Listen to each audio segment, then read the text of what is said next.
So, welcome to the extra class tier list. We are breaking this up between the six classes. We're gonna do rulers, moon cancers, and Avengers today. And then next week it's gonna be foreigners, alter egos, and pretenders. It just makes sense breaking them up since they're in their own triangles. We are lucky so far that I have not had that a new servant hasn't come out that disrupts the flow of these tier lists. Like there's no great upsetter servant that came out that completely changes really anything. And also the most recent characters on this list. Hopefully, like, I know a lot of people want Camazotz to be White Day event, but temper your expectations. They usually don't release new servants for White Day. It's usually just costumes, from my understanding. So yeah, let's get started with going over the rules. And as you can see, I already have 3 tabs open for these 3 different classes. All servants are in comparison to each other on the list. MP1 for gotcha servants and MP5 for welfare servants. There are 2? No, 3 if you count BB.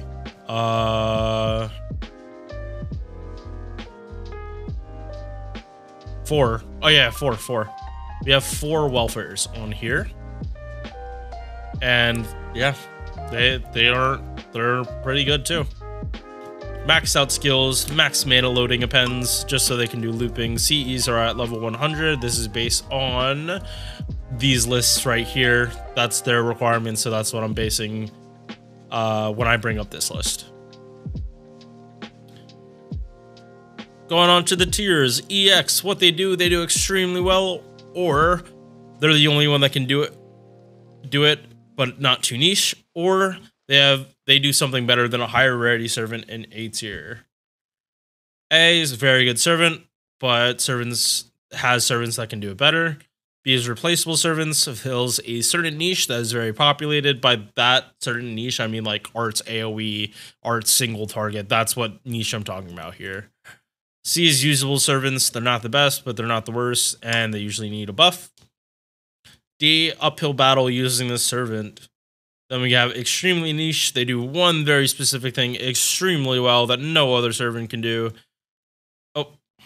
Oh, you would not normally use them outside of this one task. This also kind of applies to esports, like Steno, for example. She has a 40% attack buff if you are divine, and then she can also buff strip. Like, you would only be bringing her as a support. You'd only be bringing her with a divine servant. In esports, I guess it's buff strip on her MP.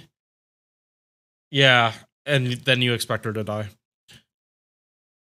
And then the last one is don't use it all. And this is just like, I hate the servant. Pretty much, they just don't function well. We shouldn't see any yeah. There should not be a single servant that's in this tier.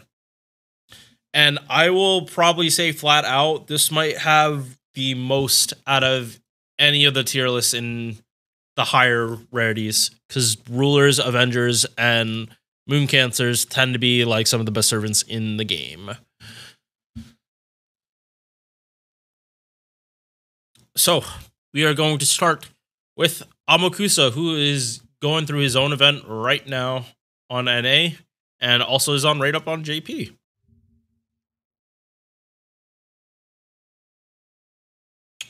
First off, if you did not watch Bakfa, this guy completely changes the dynamic, especially because he's supposed to be Kire's fucking brother. He's supposed to have grown up with Kire. Like, if that doesn't tell you how, like, where this guy is coming from, woof. Base attack is low, but bring this back up. Rulers have a 1.1 modifier, so if their base attack is a little low, it usually evens out later unless you're Bunny Toria. But there are reasons for that. HP And again, this is something we also need to talk about since they're more resistant to most classes in the game. If you're talking about other extra class, they usually don't have resistance, but for the night class and all cavalry except berserkers, they take half damage, and also from moon cancers. So higher HP on here just means they're generally more tanky. MP charge good at 0.86%. Sergeant is normal. Hit counts. The only thing like that's really good is this extra attack. Everything else is like meh at best, especially for a Buster servant. Like Buster hits doesn't really matter. But the lower hits on these cards just means his card refund is going to be lower. But he's got stuff for that. He has also gotten, I'm pretty sure, every single aspect of his kit buffed, and he is good now. So, first one. Crit star generation, 3 turns. This is targetable, and also a 30% MP gen for that servant. So, this is Astoria's buff for the party, and he just targets it. So, as a sub DPS, he is not bad. You can bring him, you mostly be bringing him for his MP, but like what he does to the party while you're trying to get there is good stuff. Second skill is the one that just got buffed. It is guaranteed drain for 1 enemy. All enemies get a 5-turn Buster res down, even at 20%. Like 5 turns is nice. Like for all the esports shenanigans, if you're not going straight Oberon stuff. So like full on mid-turn, this is just nice for whittling down while you wait for skills to come off cooldown. Also now he gets a flat 20%, and adding on to the effect from before, 20% MP gen every turn for 5 turns. 8-turn cooldown though, this sucks, but this is a good skill. It would have to have this kind of cooldown, especially because its uptime is more than 50%. It is a 62.5% uptime on the Buster res down and the battery.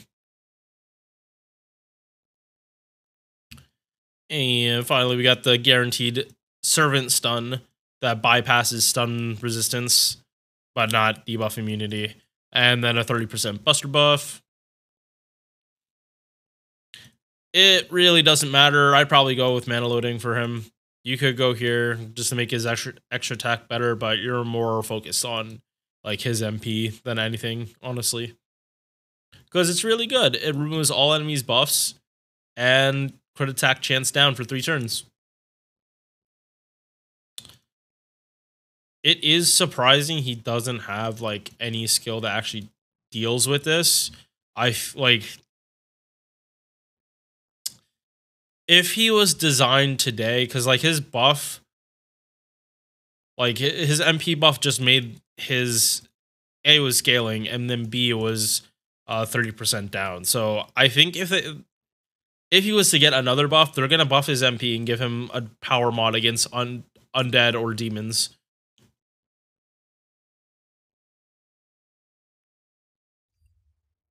So, hey. I don't think he's EX.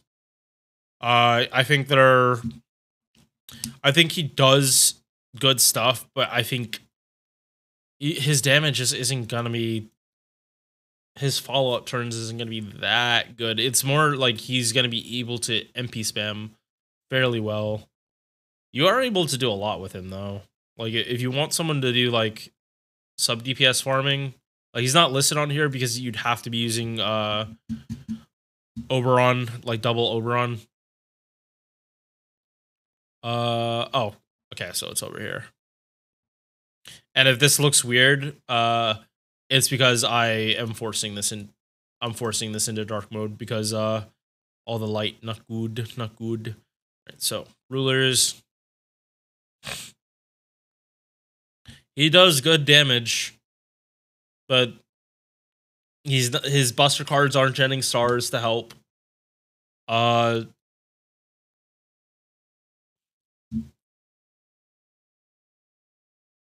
Like, really, his weakness is his MP. Like, other units usually have power mods. Bunny Toria, like, falls behind, but Bunny Toria also is more of a face guarder than Amakusa.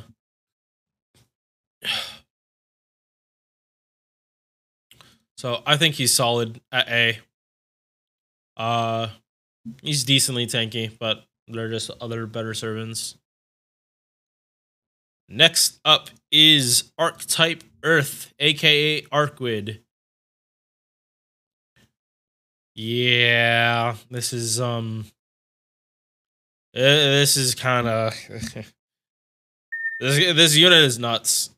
Well, let me just say that straight out. This unit is nuts.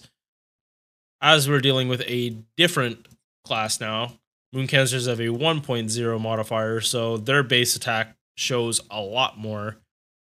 They have decent star gen, not the highest, but still higher than, they're on par with foreigners. Base attack is good, slightly above average, but that still doesn't matter for slightly above average. You're still in a good ballpark. About the same HP as Amakusa, so good. MB charge low at 0.45, but you really don't fucking if you are using her, this is going to be misleading because her refund from her cards is very, very good. It is very good after her first MP. Hit count looks really good. 4 hits here. 4 hits here. This is why this number is as low as it is, because she has good hits on all her cards. First skill. Skill Seal. Reduce their defense 20% and buffs attack 30%. This is what you pop turn 1. Second skill is a 100% battery and 20% MP damage for 3 turns. You can just, if you don't want to do like full-on Buster Loop farming, you can just bring in Arcueid and she just clears a wave, and then whoever you're looping with just has to do 2 waves. They just have to loop 100% once, and then they're good. So kind of similar in the way you would use like Arash, just differently. Like, because Arash is gonna cycle himself out, Arcueid is not gonna do that. And then third skill, party-wide invul, 1 attack 3 turns, buff removal resistance for all allies with good alignment for 1 turn at 100%, good. And then a 30% battery if you're on the Millennium Castle battlefield. That comes from her MP. Magic resist A plus 21%, territory creation EX. So that's why her arts cards, I say, like on free refund, are like really good, because like she has 42% arts in her passives as long as you MP once. And considering her second skill just guarantees that she can MP, I mean, as long as she's not MP sealed, it is not hard to have like high uptime on this. You literally have to MP once every 3 turns, and then you just have like basic, like better uptime on this shit than like most other servants in the game, even counting like when you're Vich buff stacking. Obviously, it's not going to be as explosive, but this is just like literally free and makes her Mighty Chain just so much better. Okay, so this one's weird because if you're doing this, it depends on your setup. If you mana loading will allow you to be more versatile in which setups you use. What I mean by that is like you can use her with Vich Darkness. Vich Darkness has a 30%. if you give Arcueid a 50% buster, I understand that that is not her best CE. I understand that Black Rail is Arcueid's best. But for maybe Lotto's, Koyan Dark MPs, or no, Arcueid MPs, then Koyan Dark, and then Arcueid can finish. And then they're basically farming with like 2 characters. Obviously you are gonna want like Vitch Light to let Vitch Dark MP, but it's all in the setups. Basically, TLDR, if you want more options, get this. If you want her to be performing at her best, you want to get this. Because remember, if you pop the MP, you get all this. So if you're doing a Mighty Chain, it just is probably one of the best in the game. Like Mighty Chain wise, her numbers would probably be some of the best, depending on like without having another support. All right, and then the NP changes field to Millennium Castle Battlefield. Important that this activates first. I actually didn't know that. I thought that this activated after. So her MP does have multiplicative buffs, even more than you'd think. Deals damage to all enemies, damage against chaotic alignment. And important to note, as long as this is on the screen, Millennium Battlefield is active.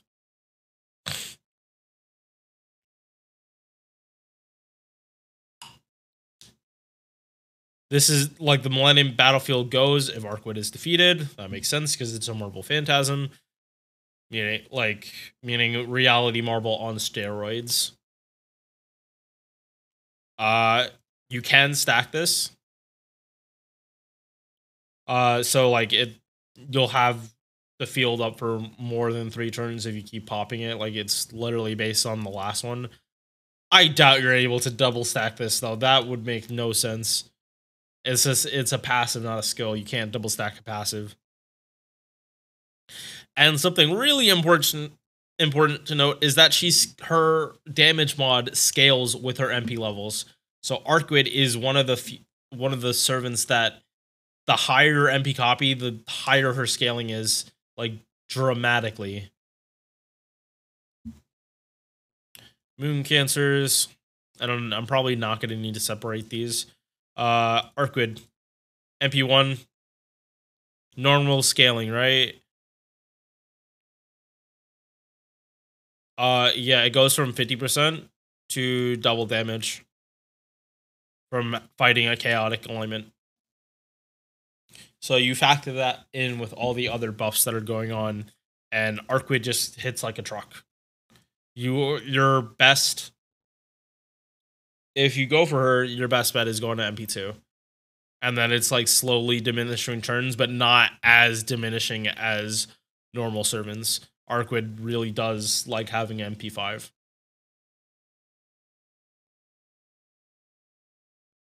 Oh, wait. And then her overcharge is charging the MP gauge of living humans, which is all these servants. Reigns, Waver are supports, so they will get the most out of running with Arcueid, but because they're not getting card buffs, they're not amping her damage up that much. But at the same time, like, Arcueid already has all the card buffs. You just want her to like either stall or just do decent damage. Like she can do that without requiring Astoria, Vitch. Yeah, Astoria or Vitch. Like Arcueid really just works with anyone. Like, and this overcharge is just like a cherry on top. You should not be just like specifically going for living servants. I'm just saying that Reigns and Waver benefit a lot from running with Arcueid, and those are MPs you want to be able to spam. Arcueid helps you spam like do really, really good MPs for boss fights. Bond CE, she gives everyone MP damage while she's on the Millennium Battlefield.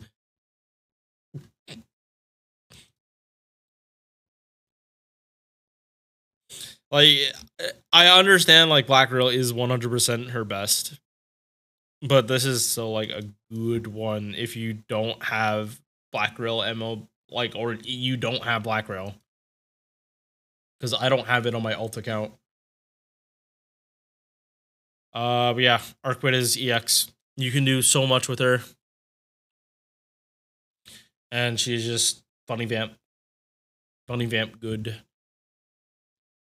Astraea is EX too. There are just gonna be so many EX servants on this list. Holy shit. So, Astraea. Above average attack for a 4-star. HP is low, but again, she's a ruler, so she's tanky against most other classes. And it's Luvia. If you didn't, she is basically Rin's antithesis. They are so similar, yet so alike that they cannot tolerate each other. Star weight, Sergeant, meh. MP charge is low, but do not let this fool you. This girl just can loop her MP very, very well. It counts are good. Again, just like was it Arcueid? The 4-hit arts, they tend to get gains on this, especially when the servant is supposed to be critting. Like, Arcueid doesn't really have a lot of Sergeant synergy, besides her being a moon cancer. Luvia can drop stars, though. You're supposed to be critting with Luvia. You need more Luvia servants. It's because Luvia isn't as mainstream. Like, Rin is Rin. Luvia is, like, doesn't even show up in UBW until, like, the last episode. And granted, it is fantastic watching those two brawl. And then, like, she's a main-ish character in Prisma Ilia, and getting people to watch Prisma Ilia is the struggle. They have to ignore a lot of sus. I do agree. Some are Luvia. Some are Luvia. That would I would not be against that. Especially since Ishtar does have a summer outfit. But we need to get Summer Aresh in this before that. That is not fair. Alright, first skill. 20% attack, 20% defense, and 20% MP gen. And this is targetable on a 5-turn. Second skill, 30% arts, 30 star bomb on again a 5-turn cooldown. Third skill, only used when there are 5 stars or more. You consume the stars. Luvia gets 500% star weight, 50% crit damage, and a 20% battery on a 4-turn. She is a servant that greatly benefits from running with Tamamo. Like, these low cooldowns, like, you are spamming them if you're running her with Tamamo. Like, and this one, if you're like, you could probably double stack this. It's not that, it shouldn't be that hard to double stack this. It might only be for 1 turn, but you can do it. Oh wait, can you? No, but you have, like, you might not be able to double stack, but the uptime on this is like 100% with Tomo if you're, like, doing it right. 10% crit damage, passive 10% arts at all times, and then Goddess Essence, but she doesn't have Magic Resist as well. So she's only at 22% debuff, which is still higher than most servants. Most servants cap out at around 15. And also, like, this is better than normal divinity because you actually get something out of it. She has this because of Ishtar. Whether you want mana loading is up in the air. Like, obviously, if you're running with Astraea, this helps. You don't have to use, like, all the buffs. But again, she has she has a battery right here, and she drops the stars to like use this skill anyway, so it's not needed. And again, if main DPS Luvia, this is a good skill to invest in because you'll get more of it out of her extra attack. She did not need this buff. She did not fucking need this buff. I have no idea what they were smoking when they decided to give Luvia a buff on this. Is it like all they did? Not all they did. They gave her Pierce Invul and just normal MP scaling for a buffed MP. She already hit hard enough, and then they just like made her like get chat really strong. If it was not for another servant on this list, and Luvia is technically tankier than her, the other servant's just a better general single target arts DPS. She's better, just straight up better. But Luvia is just solid, and her damage mod encompasses a lot of servants, number one, and then just it's just good. Like, you won't ever be like, even when she's not hitting evil, she still does really good damage. I don't know why they decided to buff her MP, but I will accept it. All right, so clean this up a little bit. Next, on to this is OG BB, right? Yes, OG BB. And then Summer right after. I'm gonna be done with this soon. All right, we have BB Black Blossom, the soccer face with Danger Cup sized assets. Wrecker of your shit, sadistic Kohai. She says she's the best Kohai that has ever Kohai'd in a senpai Kohai relationship.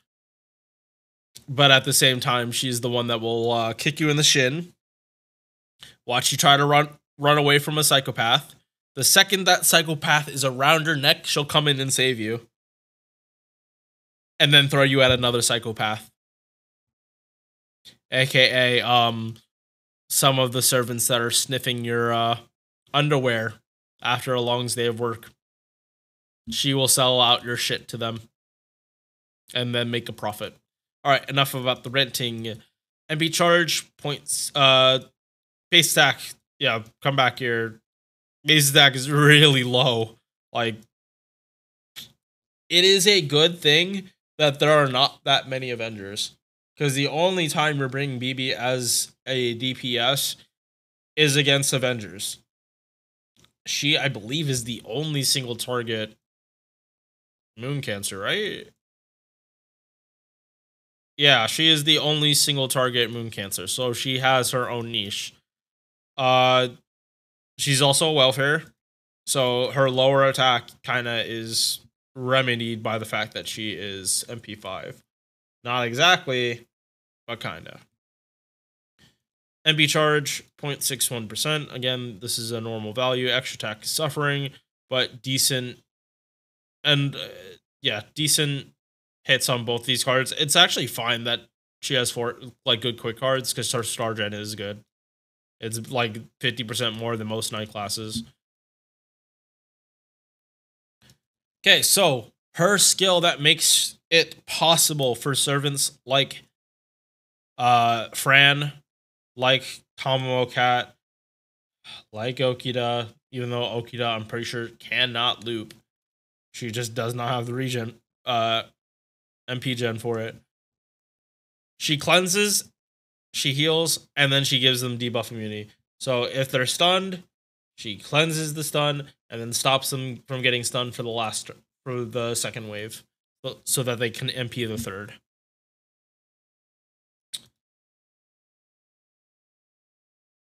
There are other servants that do this. but most of those other servants are not easily, yeah, no, on JP, easily accessible. It is very possible to just have BB, because, right, you just have to, isn't it you just have to clear Solomon? I would check my, alt account, but I think all you have to do is clear Solomon, and you can just get BB by going through, Seraph. So easily accessible for this part. Removes evasion and invincibility buffs and chance to stun. Stun chance is good at 100%, but essentially most of the time this is a stun, because these days evasion and invulns are usually like unremovable. And then we have her self mod buff. So if you're using her, if she's supposed to be your single target arts DPS, this skill is so goddamn good. And it, like, use her in setups with... Okay, actually, it's actually counterintuitive to use her with Tomomo to a certain point. She hits crit damage, star weight, 3 turns, 50%, and crit damage, 800 star weight, 30% arts buff with this buff, and then if she does an extra attack, the entire party gets 10% gauge. For a servant that you're supposed to... She's single target. You do want her to be doing the chains. But are there AoEs that kind of do similar damage? Yes. Yeah, so if you have, like, any of these units at MP2 or higher, you're probably just gonna outdamage BB in general.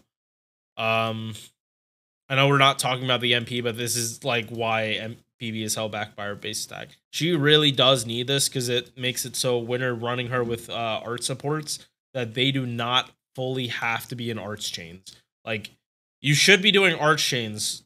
I'm not saying that you should ignore doing arts chains to do, like, just to charge everyone by 10%, because, like, an arch chain is 20.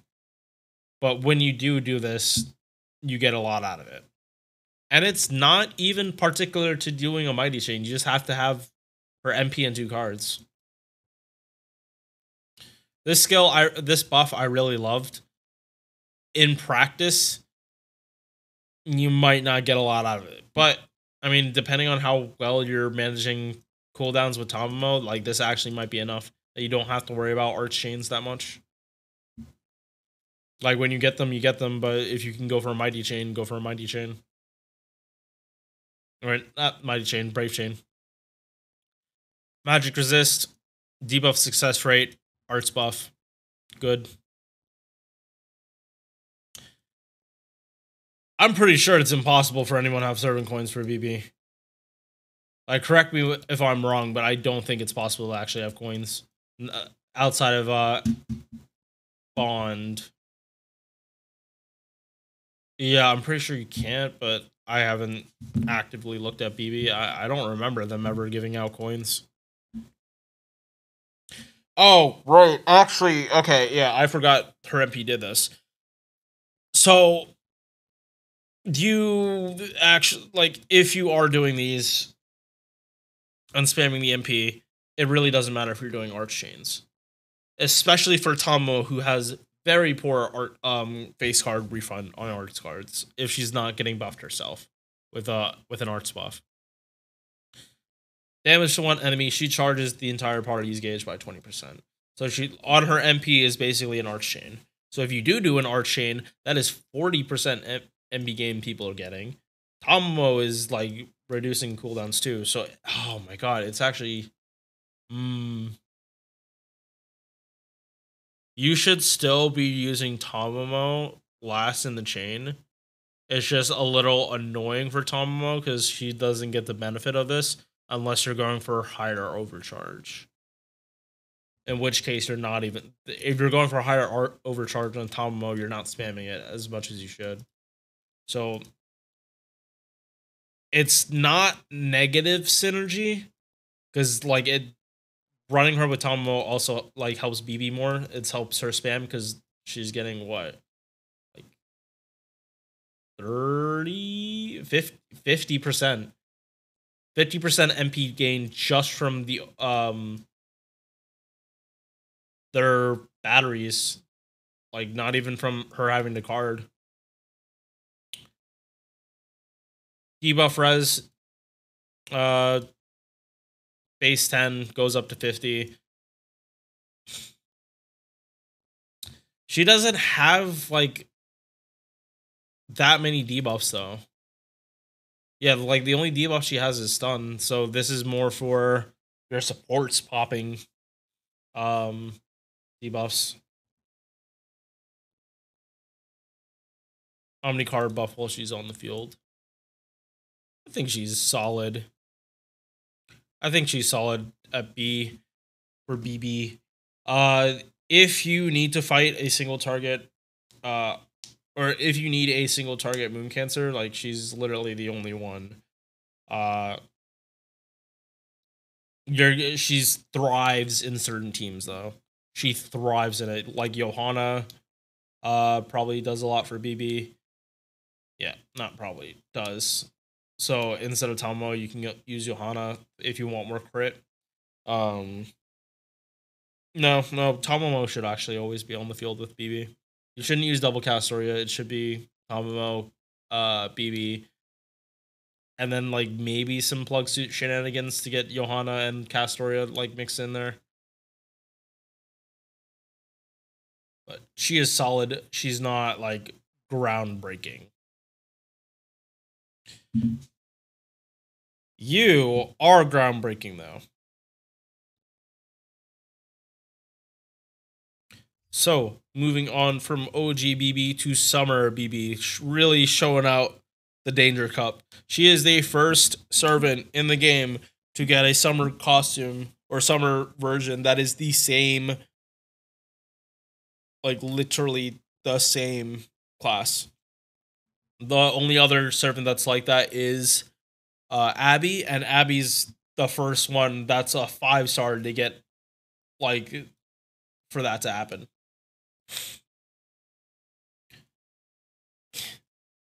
And if you didn't know, if you look at this ascension, she literally has a crown that shows she's a 5-star because it is such a pride thing for her. Base attack is low, HP high, MP charge, I believe. No. Her MP is the same as OGBB. Her deck is different. Way more hits, same extra attack. But he's good. So at the same time as OGBB, this one got a buff, and it's the same skill, except instead of an arts buff, it's a flat attack buff, which this BB desperately needed this. She desperately needed an attack buff. When she does an extra attack, she gets 20 stars. But the thing with BB is you can guarantee you're getting this. So if you want to use her as a main DPS, your star gen requirements are a lot lower than what you'd think. Especially with Mighty Chains. Like, my god, do you not... Is it, like, not hard to crit? Like 20 stars from just doing an extra attack, and that's not even counting like whatever else you do, like whether you're doing a Mighty Chain, like throwing in a quick card, or if it's just like full gorilla buster shenanigans. Second skill, 50% battery, 3k heal, 20% buster, 50% MP damage. Both of these are for 3 turns. 50% MP damage on a 7-turn. Like, what? Like, Kukulkan has this on different skills, so you can double stack it. This one's cooldown is too long for you to double stack, which is why BB, like, falls behind other servants on the list.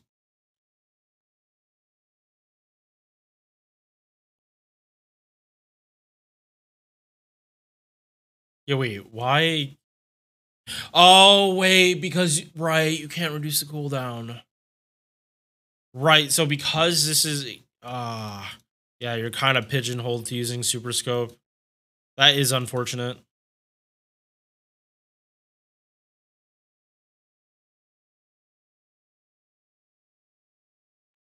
Damn. If you're using her for a boss fight, like, this is a non-issue. But, like, if you're trying to do buster farming, that is a big hamper to her possible damage, especially because she's supposed to be type neutral. At least she can do buster farming. And 50% MP damage if you're stacking with Oberon. That's a lot. That's a lot. And then her third skill, the very reason I put her in super niche. She locks down all the cards for 3 turns as long as you don't order change or someone dies. And you get 10 stars per turn. Is this as OP as people originally thought? No. No, you're not going to be using this to, like, clear through waves unless they're just, like, big braining it up and you can actually have the uptime needed. But you need, there's shenanigans you have to do. Like, this is for min turning and the like, where you need to be doing face card stuff and not just MP spam. Passes, 10% arts, burn, immunity, bring her to fight Yang, haha, very funny. 2 stars every turn, so she is compatible with Van Gogh. This is where, like, this is weird. Because if we look at Van Gogh, she does not buff foreigners. She buffs people with existence outside the domain. So even servants like Okita gets buffed by Van Gogh. Ranmaru also gets buffed Van Gogh. It is not just foreigners. It's just that most of the foreigners are compatible. And then she also has Goddess Essence at A, so 25%. If you want to be doing, again, like I was saying with Arcueid, like more hybrid setups where you're not fully looping, this is something you can go for. Alleviate some of the burden. 30% help in quasi setups. But her skill tells you use your extra attack. So buffing the extra attack makes your gen more stars. So more likely that you're gonna crit. MP has not been buffed, and for the longest time, this was a pain point for BB. Like, her damage was piss poor. Her MP damage was piss poor for the longest of times. That attack buff really helped her out. She has a lot of multiplying buffs right now at decent values. Like, her supports just make it better. But it is unfortunate that her battery is so strong that they had to put the cooldown on there. It sucks, but that's just how it be. Goddamn wasted. Right. But her MP really doesn't do much. Like, honestly, they do need to buff this and, like, fix this fucking overcharge. Because this is fine.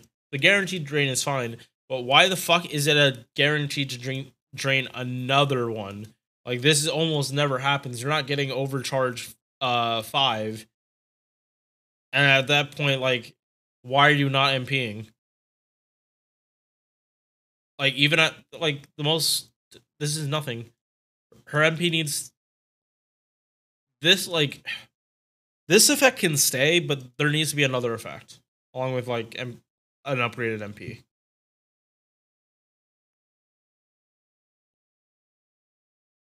Oh, wait. Yeah, we're not done yet. Bonsi is Arts and Buster when she's on the field. I'm putting her in super niche because of her third skill. If I had to rank her, as not as a setup servant, I would still put her here in B. And it's because of her MP being piss poor. Like, yes, is this BB going to be a better face guarder than this one? Absolutely. 3,000 attack makes a fucking difference when you're getting like buffs. Base 3,000 difference is a big deal. But this one's MP5. And is will have better uptime on all abilities than this one. Just how it be. They're good. They're solid. But they are conditional. Especially because Moon Cancer's an Avenger. Like, Moon Cancers in particular, most of the time they're going to be type neutral. They don't get the bonuses of being a ruler or Avenger. Their bonus is having better star gen. I don't think that's enough.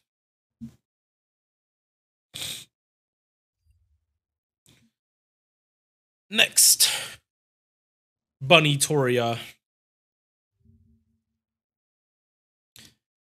If this was an art tier list, she would be on EX, maybe even EX plus. But we're not talking about appearances. We're talking about gameplay. Oh, wait. No, stay in niche. I want you here. And for a similar reason, you're here. Although, I will say that you probably... I'm just double checking her damage here.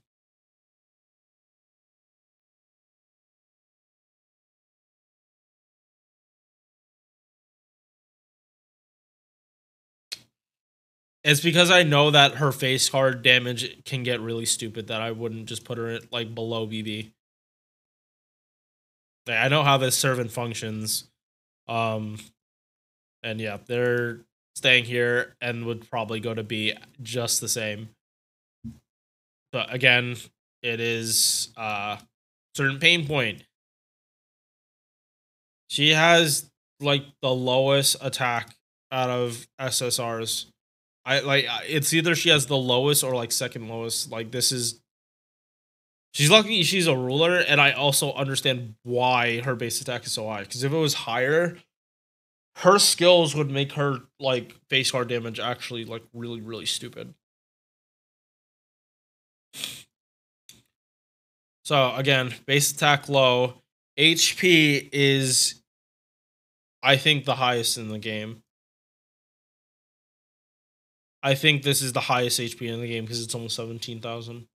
Which, again, makes sense why she would have low base attack.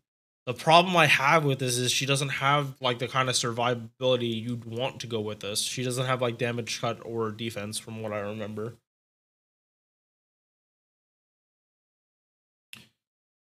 MP charge, 0.57%. It's a pain point, but her hit counts are good. Would I want her to have an extra arts card over quick? Not particularly, because she's a crit servant. I would want her to do big crit damage over helping with refund, and with Vitch kind of still applies.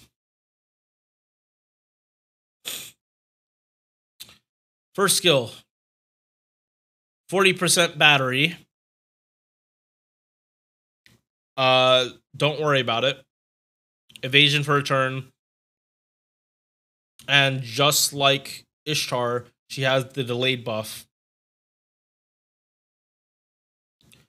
Unlike Ishtar, it's only... oh no, it is for a turn. For some reason, I thought it said one time. I think it's just the way they phrase this. Like, it's basically Ishtar's third skill on a longer cooldown. This works fine in farming. You're popping the battery turn 1 and 2 anyway. Or you're going to try to if you want the most damage. If you pop this turn 3, you're not going to see the most benefit. Oh wait, no, I don't think you actually have a choice.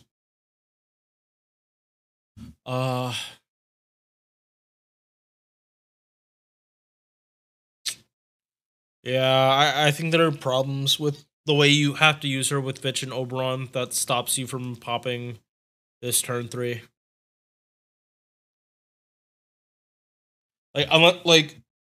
Unless you just don't care about getting this out for turn 1.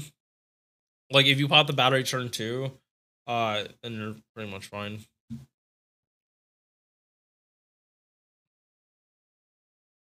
But again, I don't have a lot of experience using her because in terms of buster farming, because I only have her on NA.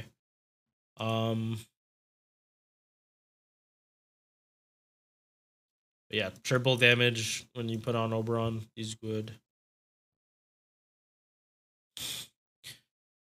Okay, so the reason she is in super niche is because she locks down the cards. Unlike the Mystic Code, you can choose who does not get cards. So you have a good shot, like a pretty much 50-50 chance of at least getting a Mighty Chain. And if you're MPing, you just need 2 cards and not 3. So, but if you're trying to do a full crit turn, that's when it's like 50-50. So party-wide, yeah, doesn't open the right page. Party-wide crit damage, 50% what waiver gives, 30% MP gen for a turn. I don't know why this is only 1 turn, but whatever.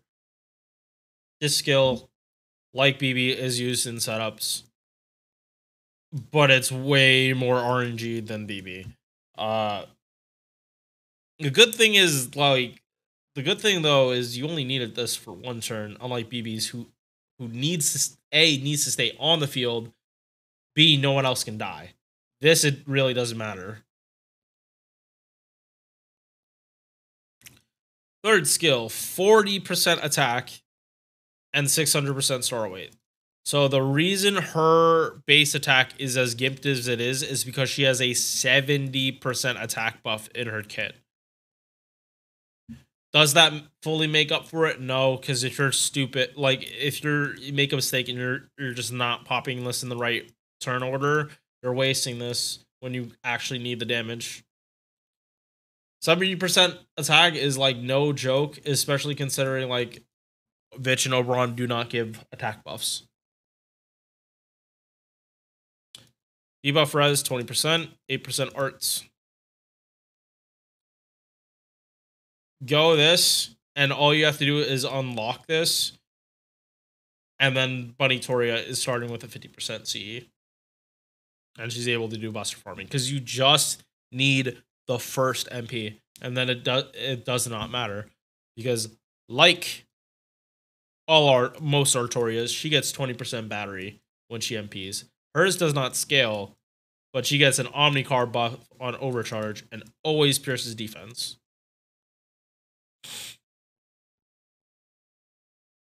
Bonsi is just a straight up upgrade from Artoria's. 10% attack and then crit damage while she's on the field. Considering she's supposed to be a support or quasi support, sub DPS. Yeah, that's support or sub DPS. This is good. You can use her for DPS, but you got to be a little more big brain.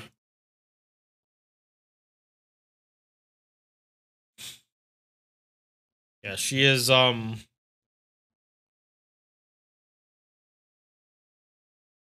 this is very nice.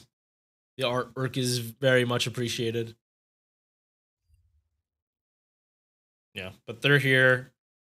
Should we go B or C?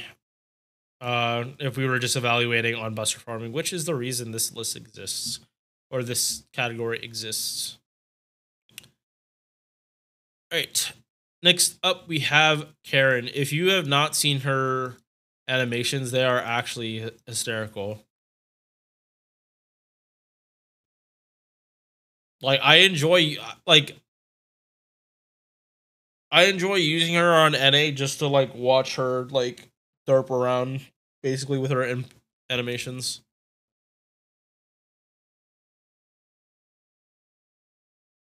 Oh, wrong tab.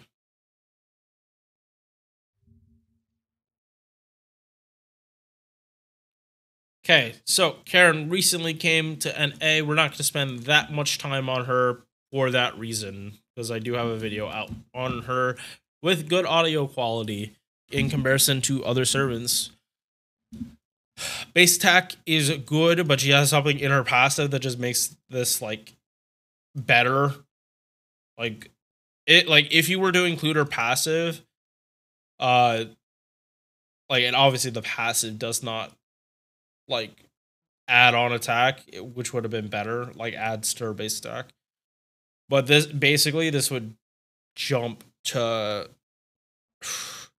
what, 2013? It would jump to 13 just by having either a certain CE on Black Rail or having Avenger in your party somewhere. HP is good. MP charge 0.57%. Would be a pain point, but she also does the Voyager thing where she's refunding. And then, like, basically 10% Sergeant. It counts good. If she had more hits on these arts cards, like, she would have had a lower MP gen, which would have hurt her looping and farming, period. First skill, Invul 3 attacks, 3 turns. Self-regeneration, she gives the suck to her allies. She gets she gets MP based on how much MP your allies have. So if they have 9% each, she gets 18. This part does not scale with level. Everyone else in the party gets 1 hit of Invul. And they also get MP gen 20%. And this is so that when they get hit, they have some MP. Or when they do cards, they can gen more MP so they can get sucked. Taunt, gauge, 30% battery, sorry. Drain, guaranteed. Reduce attack and defense, both 20%. 7 turn cooldown. Third skill, Omnicar buff at 20% with a 20% battery and another guaranteed drain. Debuff success rate, crit damage. Here is what I'm talking about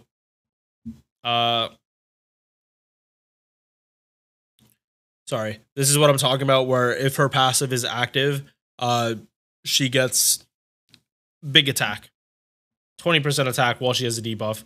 This is like, so she barely has magic resist. Barely. If you give her, like, put an Avenger in, like, you have negative buff success, debuff resistance.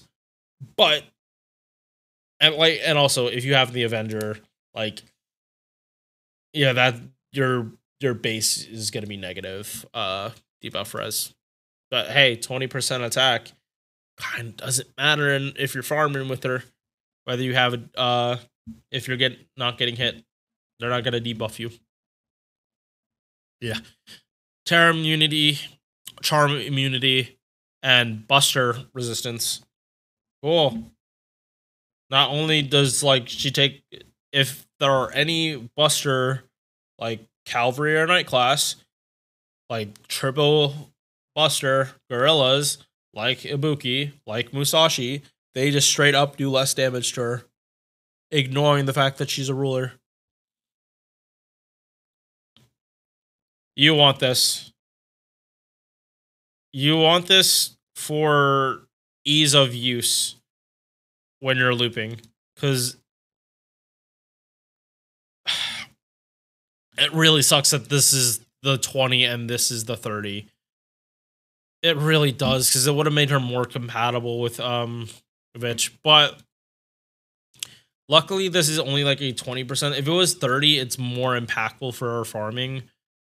But it's kind of like use this to help boost for the second wave, and then bring in like your Oberon for the third.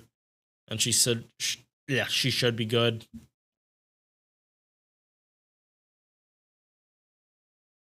This is good, but I think just having the more gauge on Caren is just better. Her MP, AoE 5-hit quick. Reduce their quick res 20% for 3 turns, and buff block. This is all for boss fights, but she does farming pretty well. Her overcharge sucks, or it doesn't suck, but it's only 10%. Like, I kind of wish this was higher, but whatever.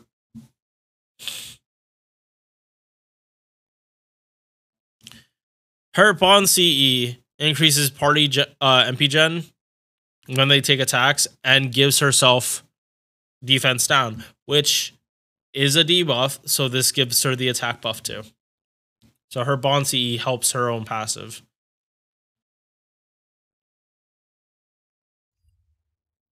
Caren is good. She's not the best, though. We have a better quick farmer on this list. 2, technically. Actually. And yeah, she, like, her best use case is using Black Rail. Like, if you're not using Black Rail, you're missing out on a lot of damage. Like, a lot. Because Black Rail counts as a debuff. That 500 curse, that's a debuff. So Caren, as you can see, she can do Black Rail. She doesn't, and she can do Black Rail, and she doesn't need Skadi to do it. Or 3 Skadis. She just needs 2. I will say, though, that you're probably going to want Oberon here and not another Skadi, because you're using Black Rail. With Oberon, this is probably explodes to, like, I don't know, like 500, 600,000? Which for someone doing type neutral, that is very good. And, like, also, like, it's quick. At the end of the turn, like, at the end of the turn UMP, all the buffs are gonna go away anyway, so you might as well, like, launch, use the Oberon stuff.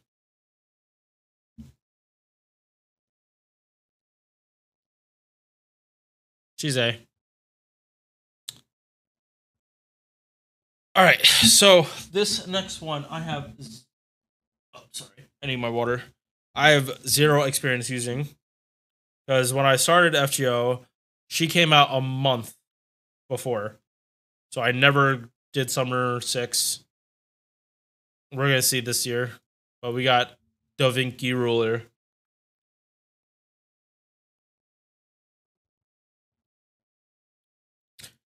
Base attack, at least average. It is good that she's a ruler for this, because that brings it, I think, just above 10k or equivalent. HP, it's okay. Star Rate Sergeant ruler values, MP charge at 0.67%. I didn't even know they still made servants with like 3-hit extras. At least all these are average, but like this is throwing me off. All right, moving on.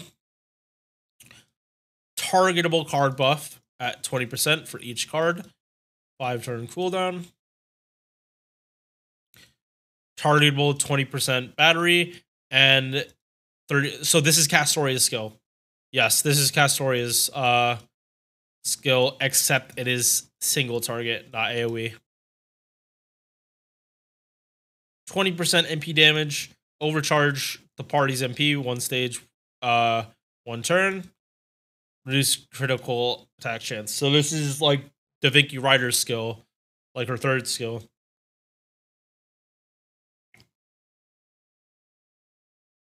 except it's lacking the AoE battery. Writing EX 12%. Debuff success rate up 10%. No debuffs here. Oh yeah, actually, never mind. Sorry. Debuff here, but that's a little weak. 17.5% debuff resistance. I'm assuming she should have serving coins. She came out after 6th anniversary. She should have serving coins.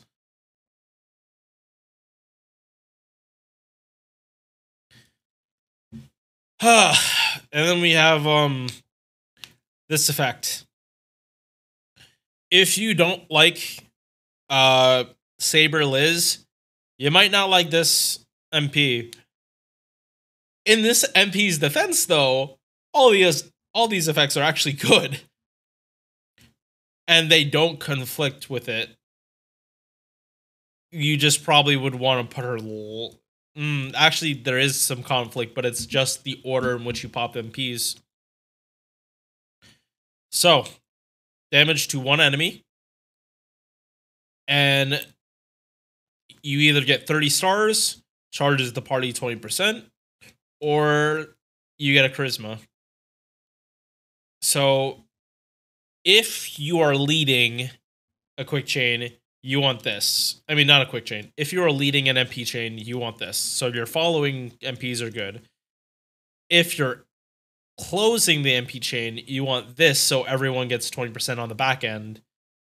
And like, if you are doing this at the end, you're probably getting 35% MP damage. Because third skill, you get overcharge. And then this is just kind of, you get it? Cool. But you have a lot of other sources for stars, but 30 stars is no joke. In Mighty Chains, like, some of those cards are probably guaranteed crits. Bond CE, Omni card buff, 8% for each. I'm definitely not putting her in super niche. That is not what the category is for.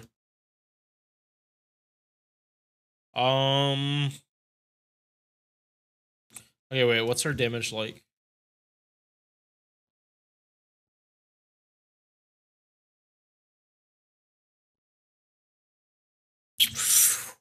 Ooh, okay, so at base, her MP damage is higher than Martha. Wait, is this not... Okay,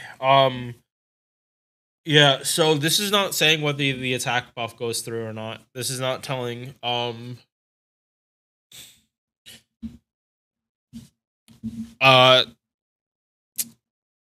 don't want to make an assumption, but I'm just gonna say, probably if the attack buff goes through, it'll be close to, I want to say 80,000. Oh, no. No, actually, yeah, like 80,000 flat.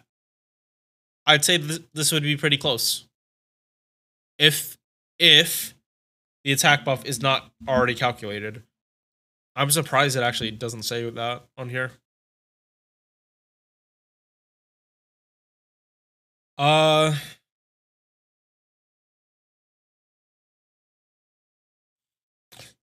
She's one of these two. I want to put her in B because, like, you're not likely to actually get that MP damage. Because this is... Her buffs are targetable, and they're mostly going to a different unit than her. She is good as a sub DPS. I don't think she's EX. I think she's, like, really, really solid. But the gotcha on her MP just makes it a little confusing. It's not consistent. That's why she's here. If that MP had, I don't know, all those effects, she'd go A or EX, but there's no fucking way they would give a servant a 20% attack buff, 30 stars, and 20% MP all on the same fucking MP. They'd make it 10% attack, 15 stars, and 10% battery. it just has a lot if all those effects activate. If half the effects all activated at once, there wouldn't be a problem. Dantes is EX. I wouldn't have said that last year, but this year, holy shit. They fixed his problem. This costume was the first time I saw Dantes, and I thought he looked like pretty cool. Base attack is Avenger number. We got the good attack here. And this is also, I believe, the first Avenger. So let's just go over this. They have the base damage modifier too, which is why Avengers are like, why Jalter in particular is like praised as much as she is for having the highest attack. Because not only does she have high base attack that just scales well with all the attack buffs, she has this modifier adding to it. So like other servants like that don't have a 1.1 modifier, like I think Ibuki, don't like Saber. I don't think Sabers have a 1.1. I think it's just 1.0. Yeah, that's 1.0.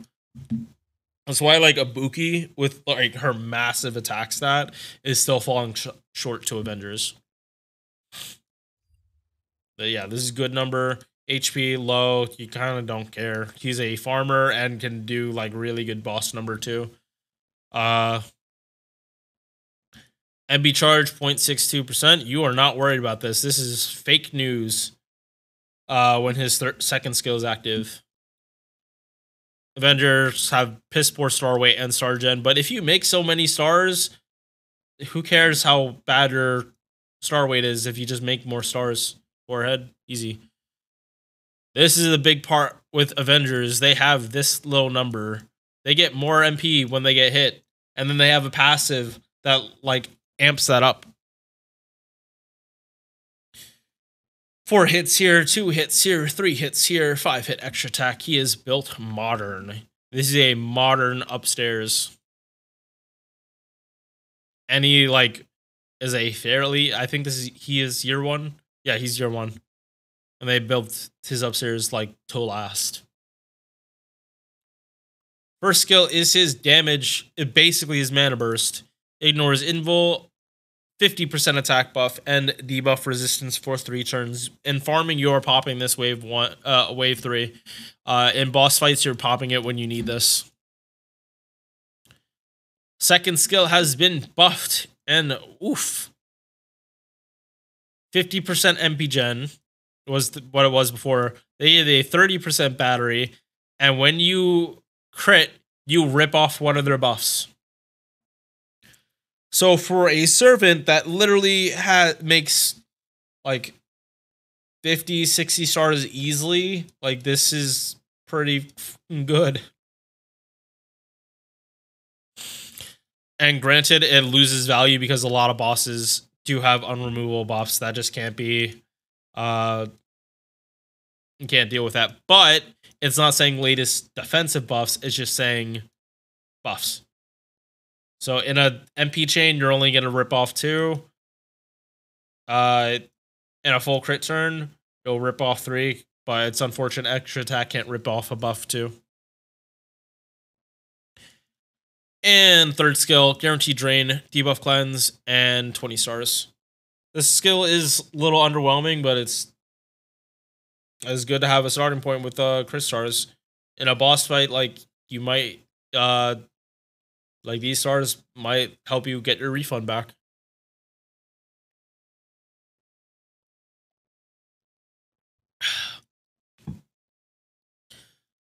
MB Gen when he takes attacks, and here is where I was saying about Caren. Like why she gets buffed by having an Avenger in the party. It's because this applies to like everyone in the party while an Avenger is in the party. So they all automatically have debuff. They have reduced debuff resistance. 8% crit damage and then 3% gauge every turn. You need this. This getting mana loading literally unlocks Dante's potential now that he has this 30% battery. He is dirty nasty in the deeps. AoE 8-hit quick MP. Damage to all enemies. Evil curse. Amping curse damage.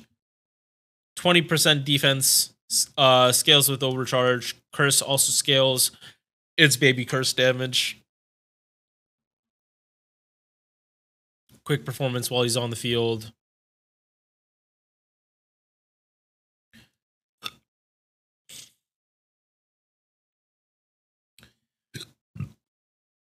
MP damage looks low here. You don't even know.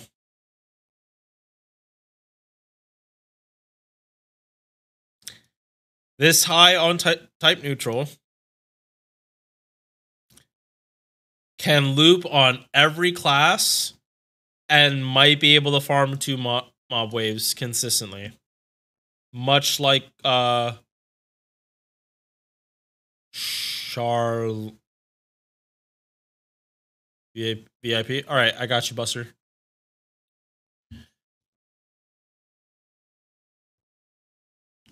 Let me take care of that before I forget.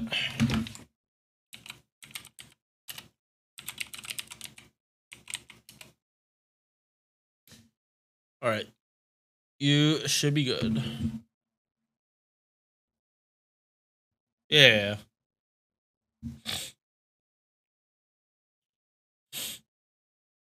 But yeah, Dantes can do really, really stupid numbers. Like, I think he is the highest quick, Black Rail quick looper. Pretty sure he is highest damage, but he is mostly type neutral. If you look to Tlaloc, like, I mean, yes, this is already counting the 1.5, so it's still not as high as Dantes. Like, she is getting, that is her damage with class advantage. Rikyu also already getting the modifier.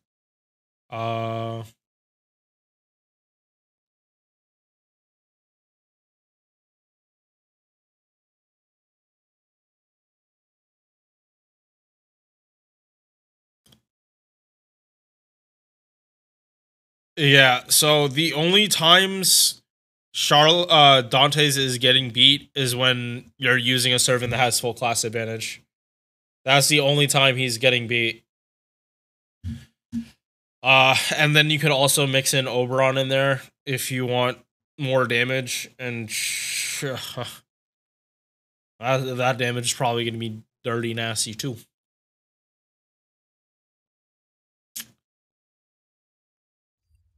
Dantes is EX. Erice is EX. Back-to-back Avengers.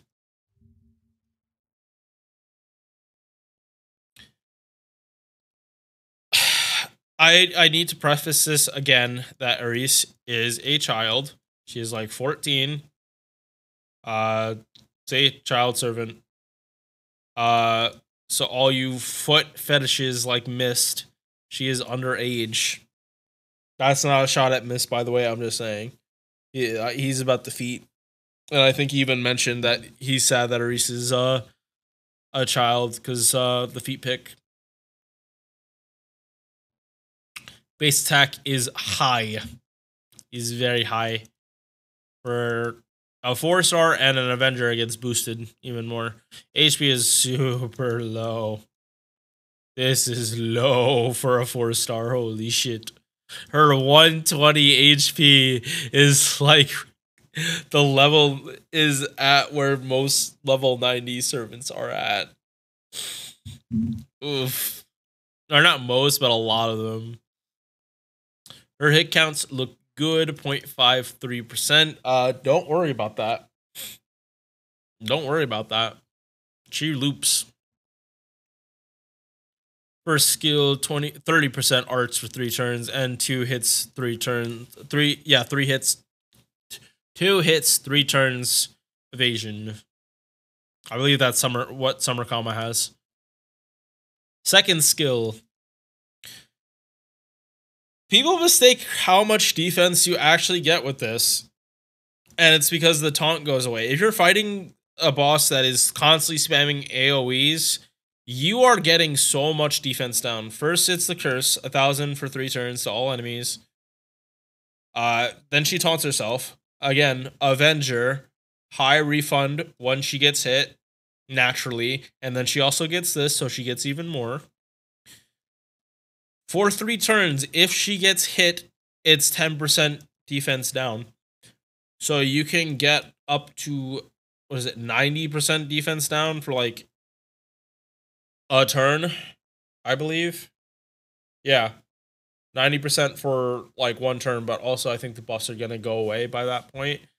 And that also implies that Erice is getting hit like 9 times. It's not likely, but it can happen. And then you're just her MP is already a tactical nuke.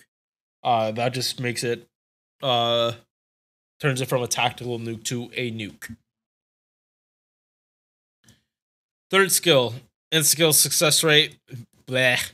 At least it's 120%, 35% crit damage, and then a power mod against servants.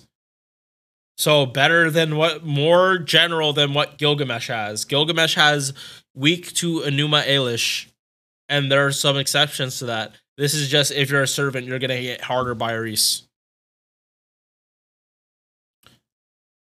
Again, the MP gen, crit damage, 4.2% gauge every turn. Riding, more crit damage, tickle. Both these are really, really, really good.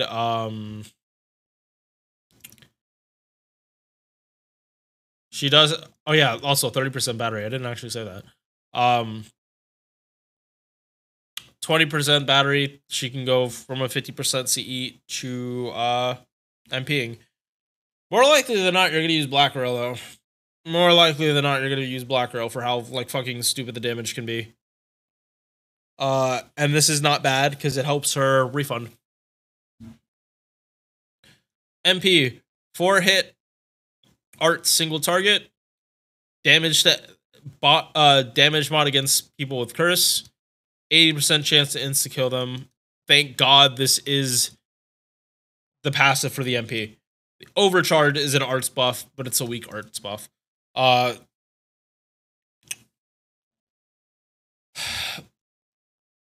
Like Jock, she also gets the power mod, gives the party power mod if enemies are debuffed with curse.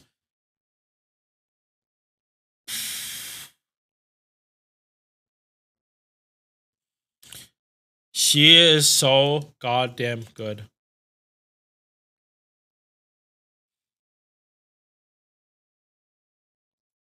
An MP1 Erice with power mods that aren't even that hard to do, like just a servant matches Jalter.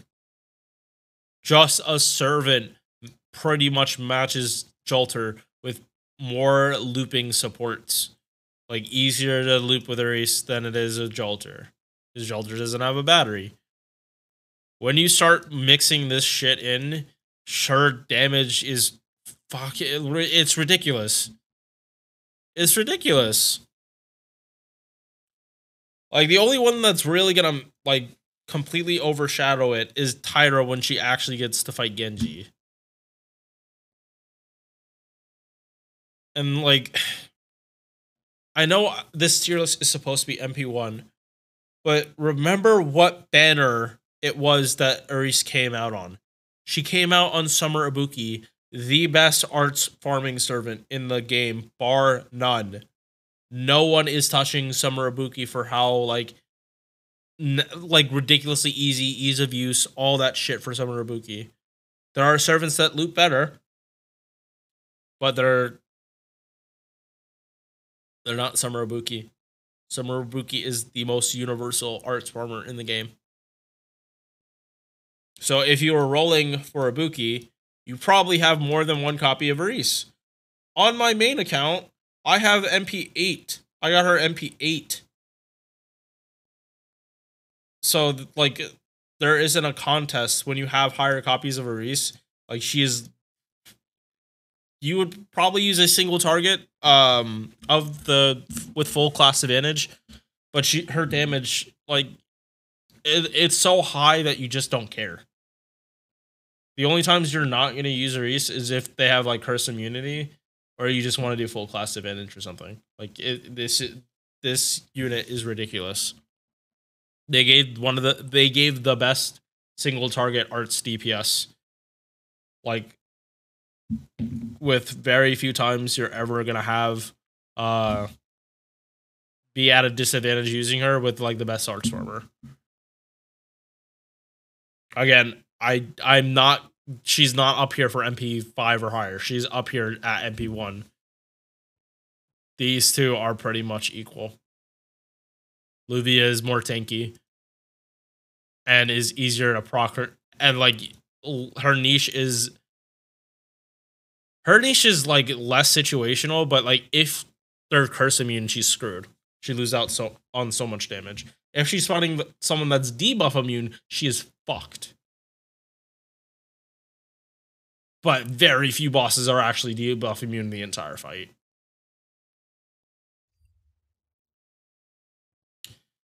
Damn, we gotta go from Erice to Gorgon. Oof.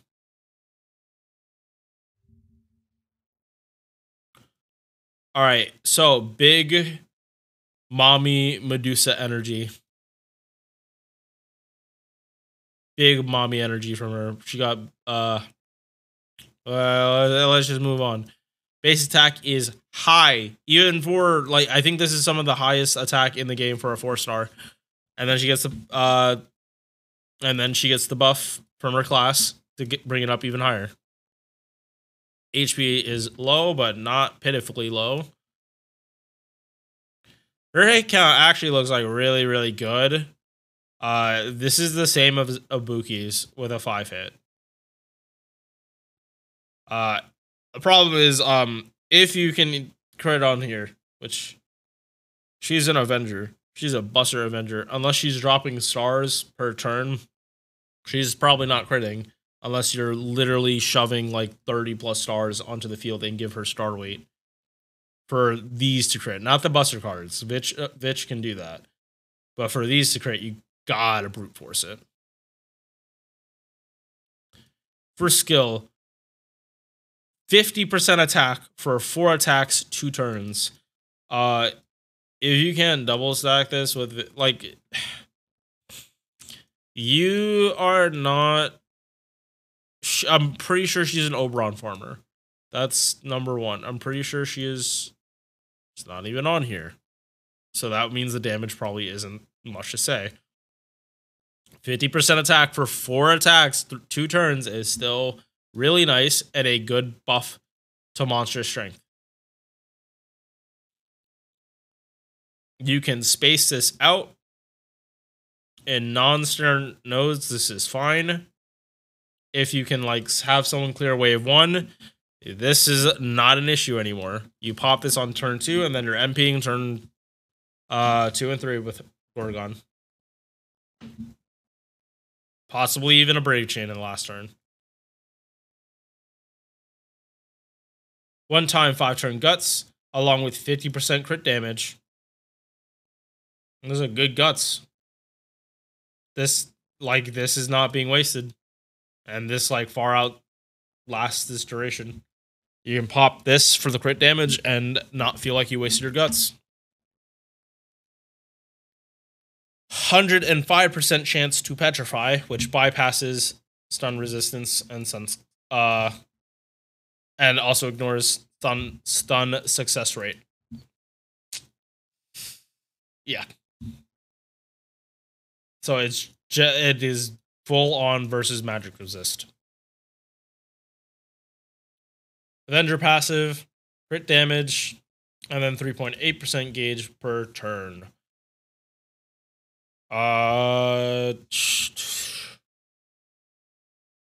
She is story locked. First up,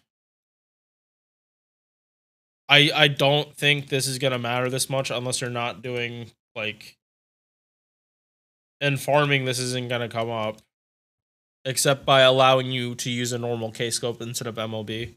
But we're assuming the C's are MLB at level 100.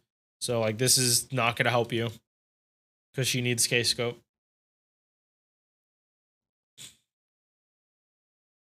Extra attack performance. Probably her best bet.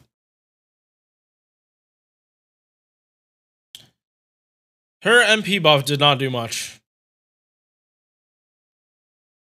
Curse is the same. They gave her 5% more on her battery.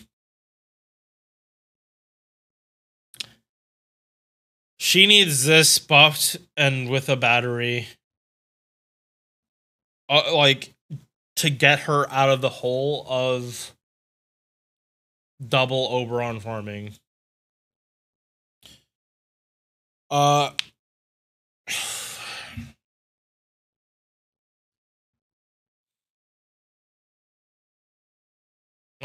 Damage chart.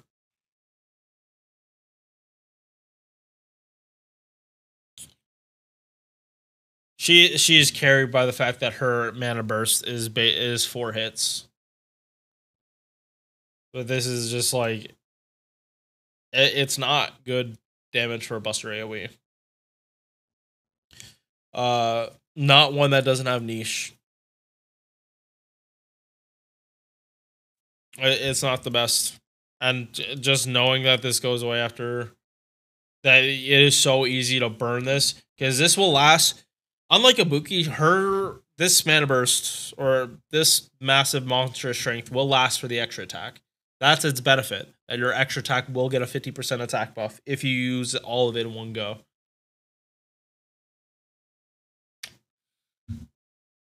It's just like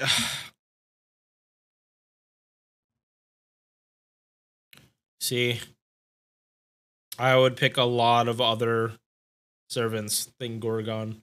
I don't think she's D. She's not here. She's able to do some kind of buster farming, so that is a plus.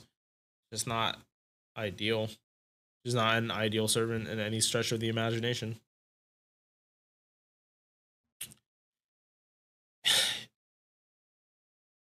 Himiko is EX.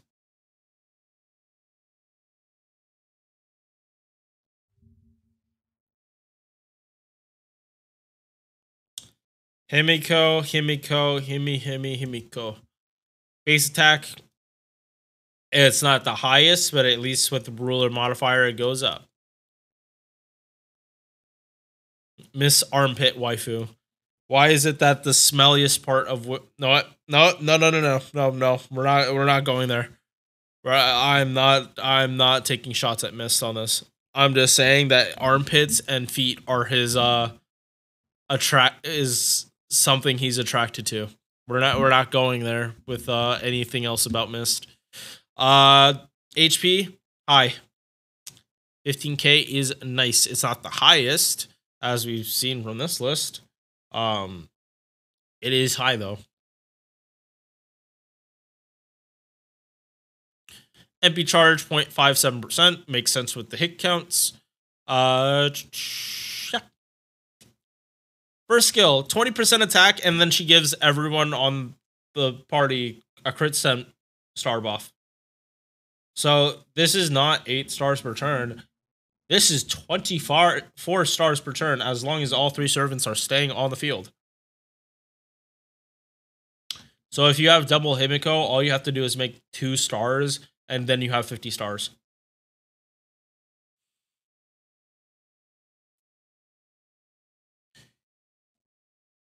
Before Vitch, her and Merlin together were doing some shit. Her, Merlin, and Castoria were the first invincible comp. And with that, you're basically doing One Punch Man shit. And a setup like that. It is One Punch Man shenanigans. For the amount of buster crit damage that is unleashed. Along with being like super tanky. Second skill, 30% buster. Power mod against demonic enemies. And full invul for a turn. Demonic servants. Unfortunately, there are no moon cancers. But luckily, all of these servants are going to hit her for less damage. So she's just going to punch them in the face, and they're just going to go down.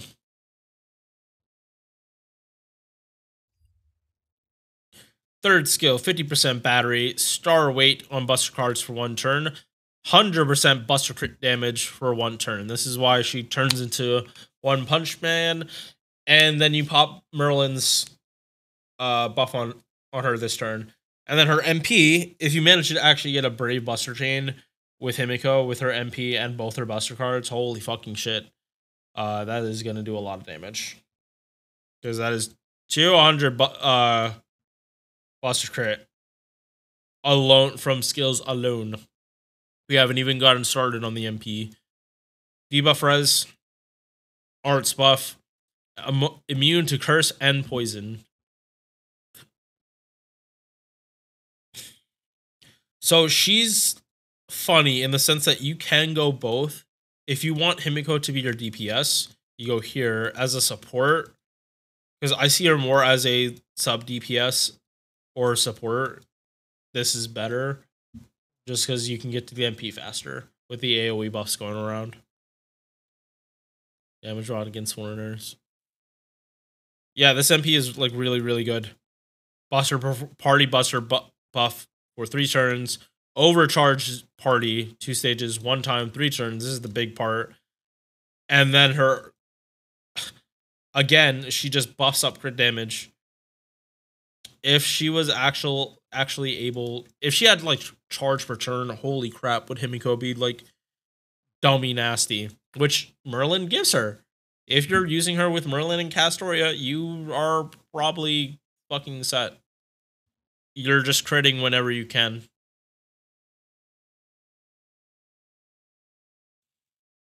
It is a shame that she's like buster focused.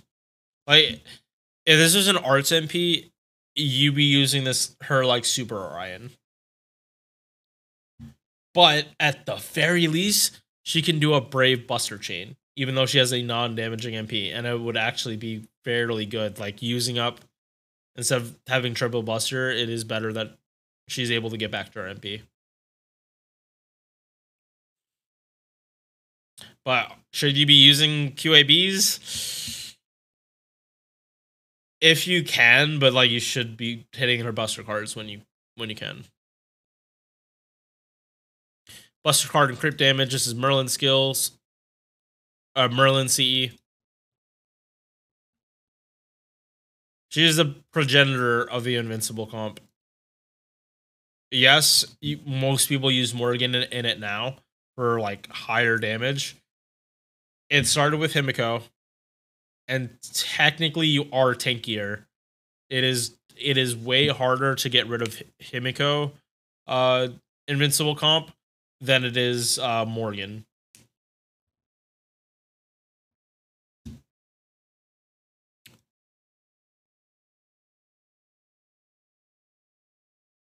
Holmes is A, but I'm putting him here because when you'd actually use him is very, very specific situations. And there is Calamity Jane that can do something similar with, but that is more buster focused.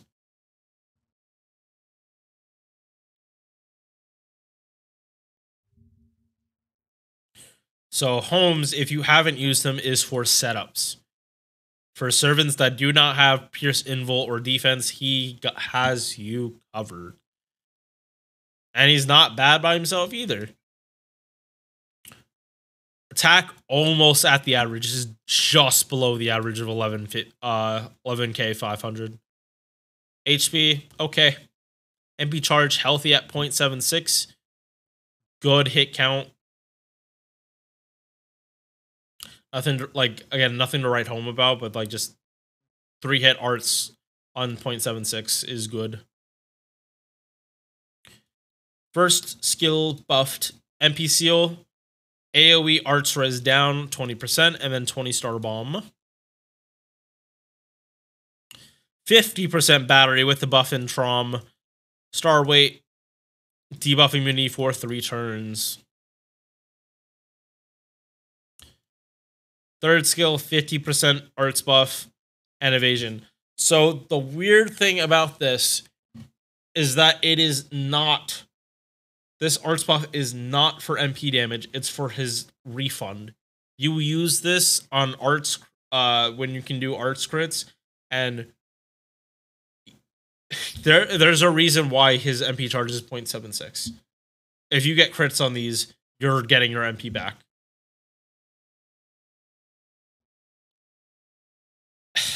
And because it's not about, because this isn't a steroid for your MP, it's for your face cards, I actually don't care that there's a dodge tied in this. I don't like it on Jack, I don't like it on Raiko, but for Holmes, it is okay. It's not the best, but it's at least okay. It's okay. His only passes is another 12% arts. It's for his refund. Get this. Get to his MP quicker.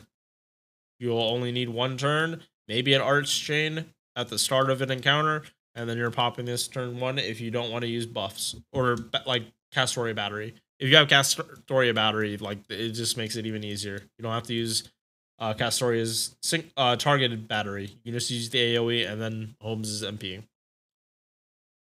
The MP base reduces defense. Gives party ignore invincibility and ignore defense. For 3 turns, he just straight up gives this to the party. And then crit damage. Quick performance 10%, crit damage while he's on the field.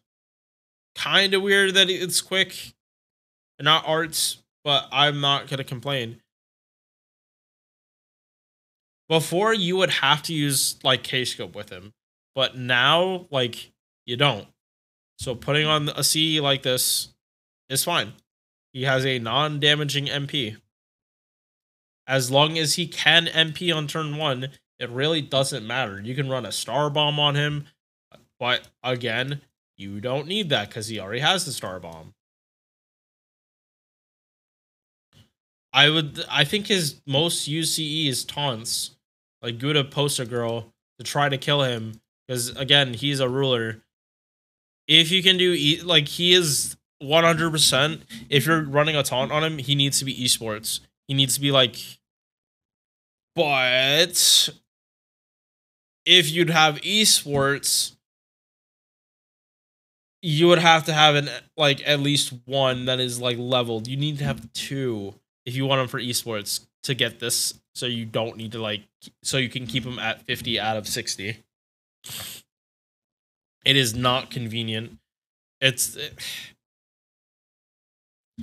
at the very least that gets to be a thing where if you have a strengthening, like all other copies automatically have the buff instead of having to do the strengthening again or level to a certain level. At least I'm 90% sure that's how that works. Yeah, he is too situational though. He's too situational to put him in EX.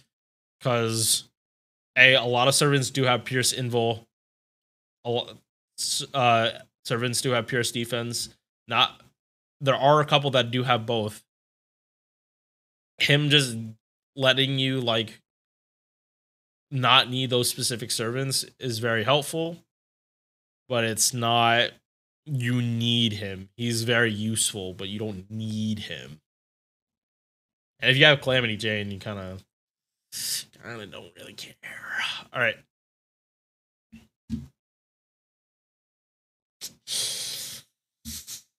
Ooh.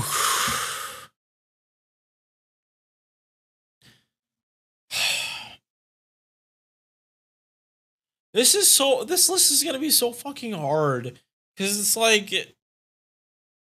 I don't want it to be, like, fully top-loaded at EX. Like,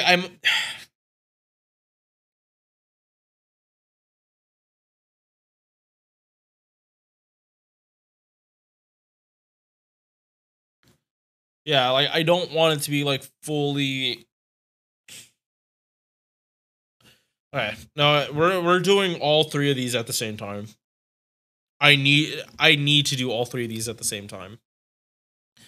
Spishar is EX, Nitocris is A, comma is A. I have to do it in this, like, these all together because they are too similar. All right, we're starting with Spishar, Nito, and then comma. All three of these servants are AoE arts.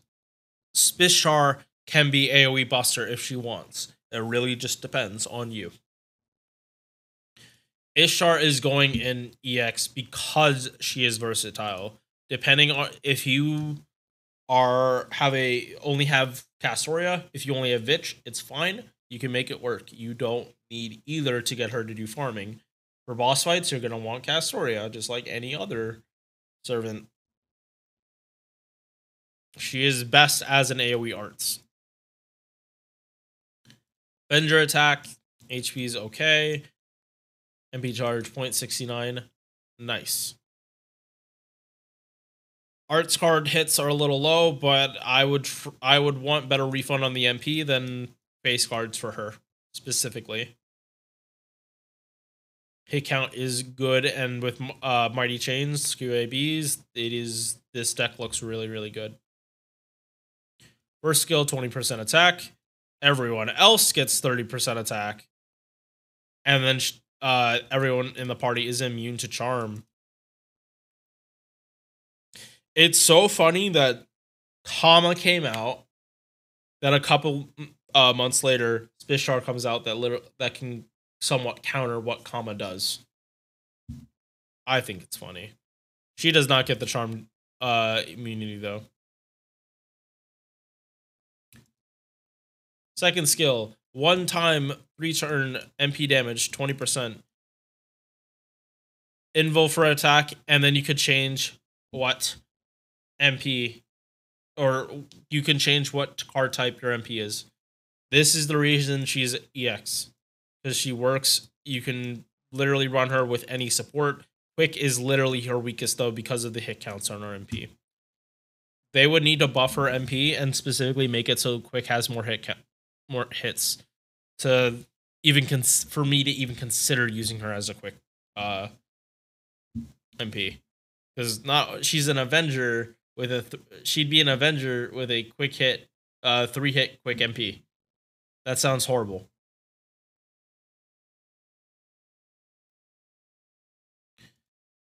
Battery 50% and 80% chance to get all the card buffs. Each are calculated independently. So you can get all of them, you can get none of them, you can get one, you can get two. It just depends on how lucky you are. 80% is still better than like a coin toss though. And if this could have been weighted chance, just like the Vinky Rider's MP. Debuff res, crit damage, more debuff resistance. So she has 42%. That is a lot. And remember, the Avenger passive is debuffing everyone else but her. So she is not getting brought down to 30. Everyone else is being brought down. Also, she has this EX. Like, bruh. Crit damage, 3.5 gauge every turn. If you're primarily concerned about arts farming, this. But for Space Ishtar specifically, getting this buffed up,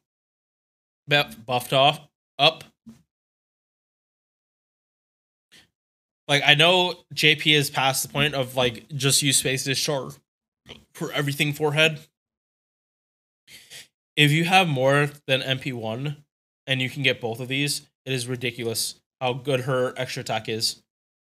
Like, it is stupid how much damage how good her extra attack is. Because she doubles the damage of the extra attack. So with this, it's a 150% extra damage. Like, plus 150%. Not like a power mod. Plus 150%. So 2.5 times damage on extra attack. Along with the better gains and star gen. not to worry about star gen. But you know what I mean. And then she also ramps up MP damage. Depending on the card type, the scaling changes, but that's just normal. Omni card buff is her Bond CE. She is here strictly because of versatility. Like if I was rating her as a quick servant, she'd go down here. Like as a quick farmer, she'd go. I think even here. I think here, if we're talking a quick farmer, Buster would go here. One of these two. She can do Buster farming. She's not the best, but she can do it. I'm moving Himiko down. Yeah, I'm gonna move Himiko down. She's okay, so next is, and we're doing this release order for no particular reason. Comma. In boss fights, she can do, like, she fits better in arts teams than Space Ishtar. Space Ishtar wants to be primary DPS. She wants to be hitting the cards all the time. She wants to be getting the extra attack. Comma wants to just be getting hits. If she can do extra attack, cool. She just wants to be getting hits in. Base attack is ridiculously high.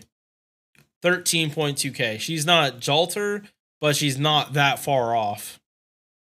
HP, not... It's not like Erice, how her HP is like that much lower than the curve, but this is still like low HP for a 5-star.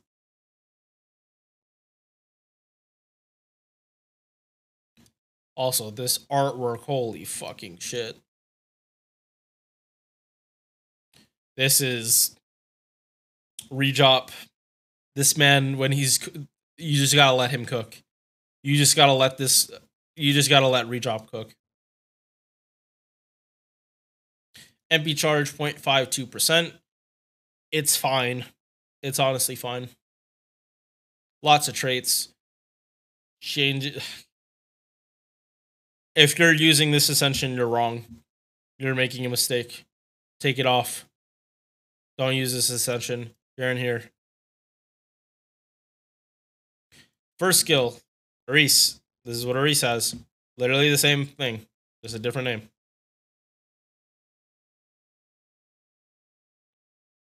20% MP damage and guaranteed chances charm. I fucking hate this skill. I think this ruins Comma.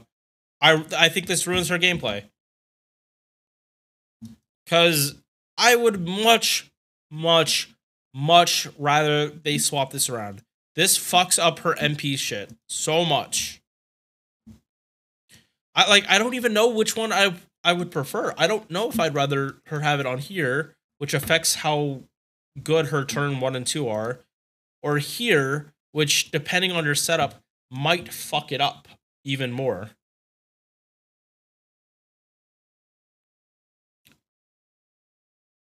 %50 battery on its Blaze, not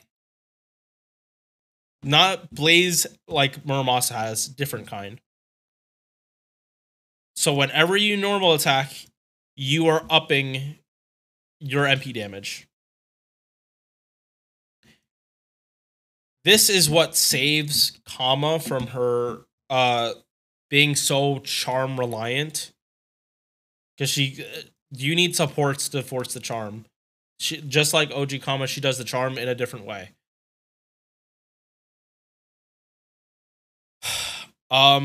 This is not tied to her MP, it is tied to this skill.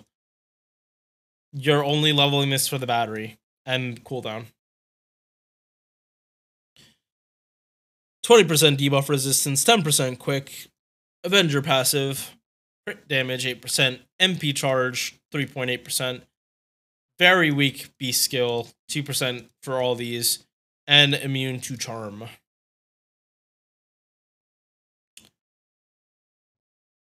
You extra attack does apply, Blaze. It does. As if we're speaking particularly for arts farming, you are gonna want this. It opens up her doors a lot more if she has this and you pop battery turn 1. Because there's no reason you shouldn't. Because like, if you're farming, you're just gonna put the face cards later. You'll get or you have to put this in front of the face cards. For it works way better in a boss fight. Like her whole kit to me is better for boss fights than farming. I firmly believe that Summer or Space Ishtar is a better farmer, and as a boss fighting unit, she is too like the extra attack buff is awesome, but I see that extra attack buff as more of your because she's doing it type neutral. It's to clean up whatever she's fighting if she doesn't kill. It is not meant to be you're using Space Star in a boss fight.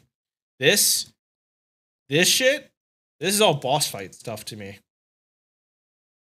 So much like Musashi, she is an AoE servant that can do farming, but is primarily boss fighting. That's what I rate her as. Does she do it very well? Yes. I think she just gets overhyped for her farming.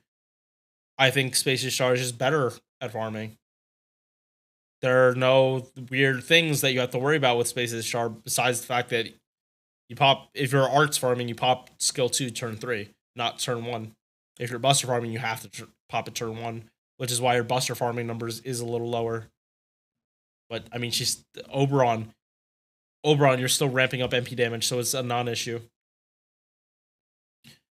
MP damages all enemies. AoE arts reduces their defense after damage for 3 turns. Power mod against charmed enemies. This is why I fucking hate the skill. It doesn't matter in a boss fight because it just means the follow-up MPs aren't going to be as strong. And this is like primarily to like break the bar and like not suffer no damage in turn 1. And looping, you can't pop this in turn 1 because you're just like, why do you need that much damage on turn 1? You kind of have to wait to turn 3, and then you run like, and then you don't get the MP damage, so your later turns are scuffed. I mean, so yeah, no, so the early turns are scuffed. Like, you cannot look at this list. You can't look at this list. This damage is not her normal damage. This is with when she charms. This is when she gets the power mod. It's you have to look at everything, not just something in a vacuum. Comma on this list is not as good as it's supposed to be saying. It's so misleading. Okay, close that out. Bonsi. Damage mod against charmed enemies. She literally needs supports to charm people. She needs supports in farming to get to do the charm. She does not have enough ways to charm people.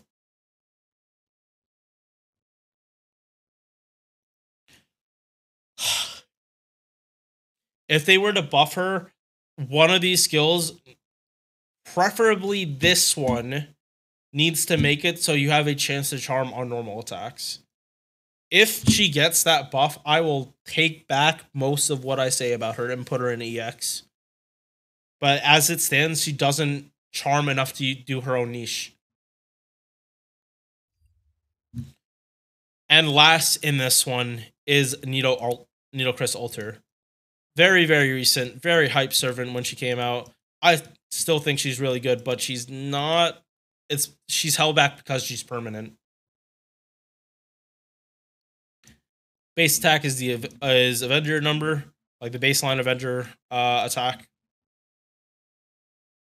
And be charged at 0.37. Do you care about refund with her? Not that much.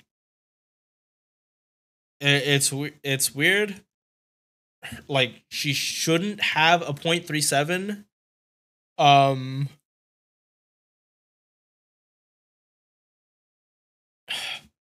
Like I feel like if her gains are gonna be gimped anyway, you should have just given her 5 hits like Tamamo.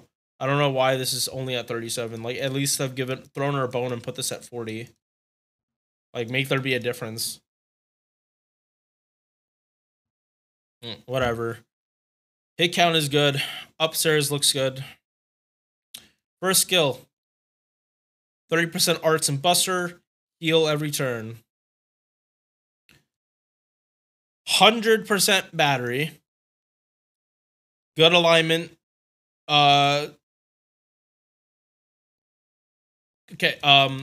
Party buff success. Receive buff success rate. Up 40%. Enemies get minus buff success rate. And makes them all evil for 1 turn. Third skill, 20% AoE arts. So she does have a 50% mana burst.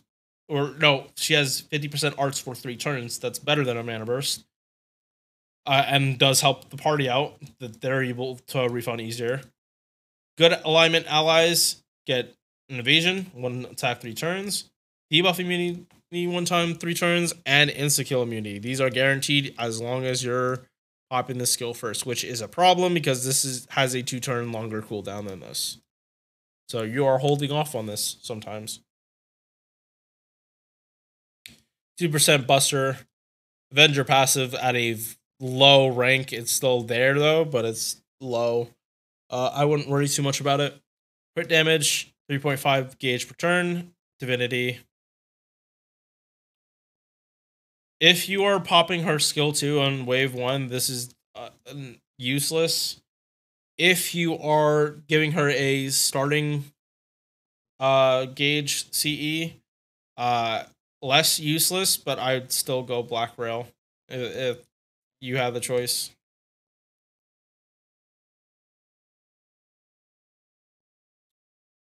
MP. AoE arts, again, 4 hit. Power mod against man, good. Chance to insta-kill. Another chance to insta-kill if they're evil. MP damage 1 turn. Her MP has a power mod against man. That's her plus. Her niche. Everything else about it is like meh. Even the 10% MP damage is meh. Like she needs Black Rail. Bouncy, insta-kill success rate up, and arts performance while she's on the field. Without a doubt, Nitocris does belong in A. But she's not better than Summer Kama. As much as I shit talk Summer Kama is just like easier to use and doesn't have wonky stuff that you have to mess up the normal turn order for when you're popping batteries and stuff.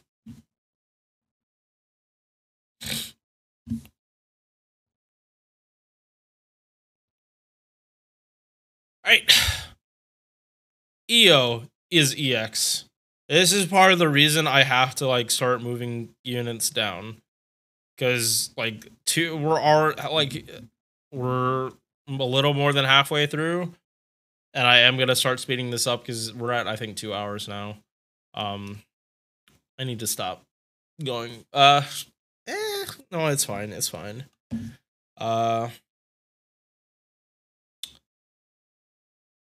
Yeah, EO, and then just briefly taking a break. Probably like not even a minute or 2.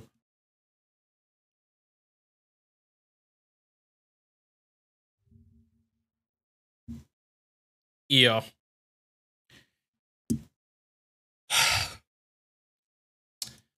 This servant,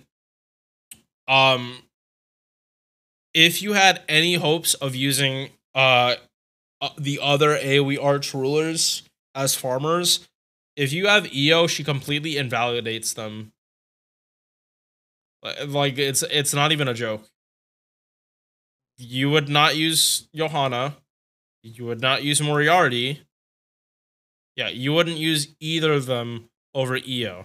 Because EO is MP5. Like, even like higher copies do not work that well. Because definitely not Johanna. Moriarty can compete, but you need a lot higher copies. EO is MP5 versus these MP1 5-stars. And she just takes a massive steaming dump on them. Like, her ocean flyer damage is better than their black rail damage. And remember, these are rulers. They are not getting class advantage.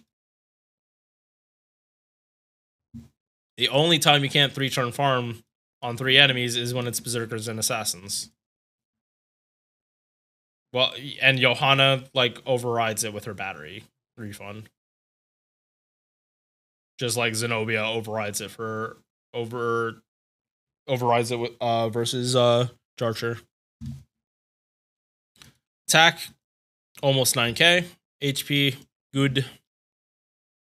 MP charge is low. I would not fucking worry about this though. Is not an issue. Very good hit count. It's why this is as low as it is. Would I trade an arts hit to bring this up to like 50? Probably. Just to make it more consistent. Yeah. Then she would have been able to do it against berserkers and assassins if this was instead of 0.41 it'd be 5. I'm assuming so. But like that kind of buff with all the MP gain Astraea gives probably would make a difference. First skill, 30% arts, 3 turns, power mod against divine, 50%, 3 turns, and puts a curse on enemies 5 turns to at 1k damage. Second skill, 30% battery, star weight, and 100% arts crit. This is what Himiko has, just lower rank. Third skill, 20% attack charisma, so AoE, 50% crit damage against wild beasts, and 10 stars. These are the only servants that are wild beasts.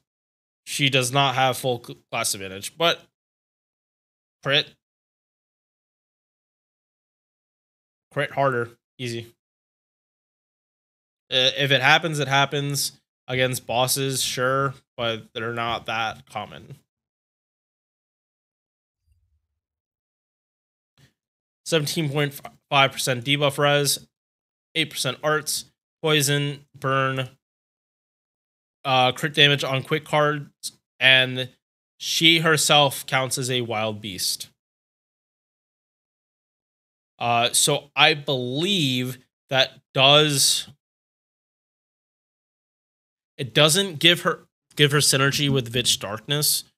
It actually makes her weak to Vitch Darkness. But anyone trying to buff up wild beasts, yeah, that's why she has it. Oh, wait, okay, no, sorry, I am misreading this.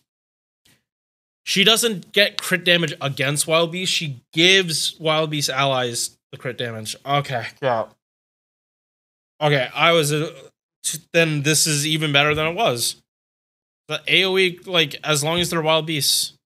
So yeah, I completely misspoke that. So she's buffing all these servants. Vitch Darkness. Nice. For her to get more crit damage. Daiko, I love quick servants when they have more crit damage. Huion, I love quick servants when they have more crit damage. Jalter, I love when quick servants have more crit damage. Tomocat, you get the idea. Half of these servants are quick servants. They love more crit damage. And also makes way more sense why she gets a quick buff when like more than half of the wild beasts are quick. That is funny. You do have all the coins for this.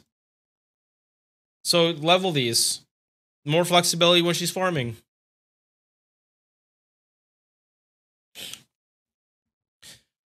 But I do have to bring up the caveat that EO does not work with like the normal farming. Like you do not want to pop this turn 1. You pop this when you have the arts crit, like, and you have a chunky enemy. You are not popping this just for the battery. MP. She stacks MP damage. Not a lot. It's not 20%. Or it's not scaling with overcharge, but she does stack it. She puts on Evil Curse and Curse. So, Art's Curse meme. The Curse meme is really just like a cherry on top. It doesn't matter that much, but I mean, I'm not going to say no to Curse. I love me the Curse memes. Power mod to Divine while she's on the field.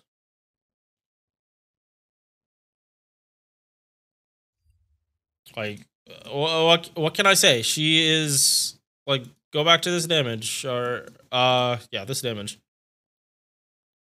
This is neutral damage. What, like, with just double cast Astoria and a black row. Like, and the turn 1 damage and 2 aren't that, they're good. Like, if you look at most servants on this list, like, period, unless their damage is like 100 and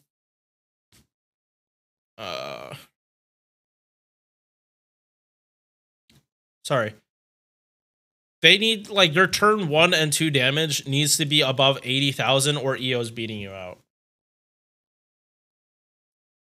Which, there are a lot of super scopers and even Bunyan CE users,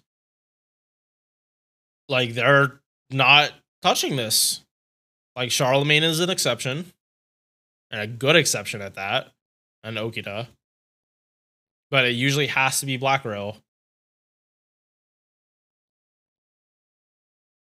And she is a welfare.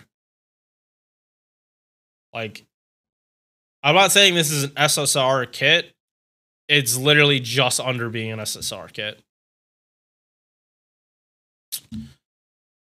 Alright, so I need just a brief break just to go to the bathroom. I'll be right back.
All right, let's finish this tier list. We got 14 left.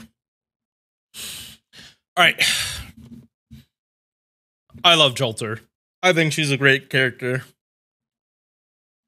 She's A tier.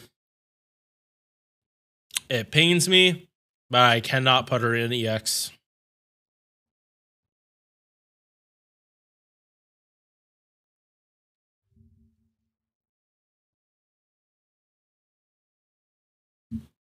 Jalter.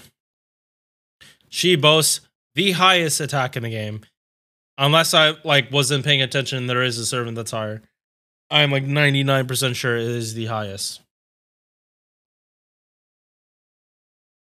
HP, lower to compensate, but not that low. MP charge, 0.83%. Normal for the time she came out. And she is not as early as some people think. 106. She came out after Dantes.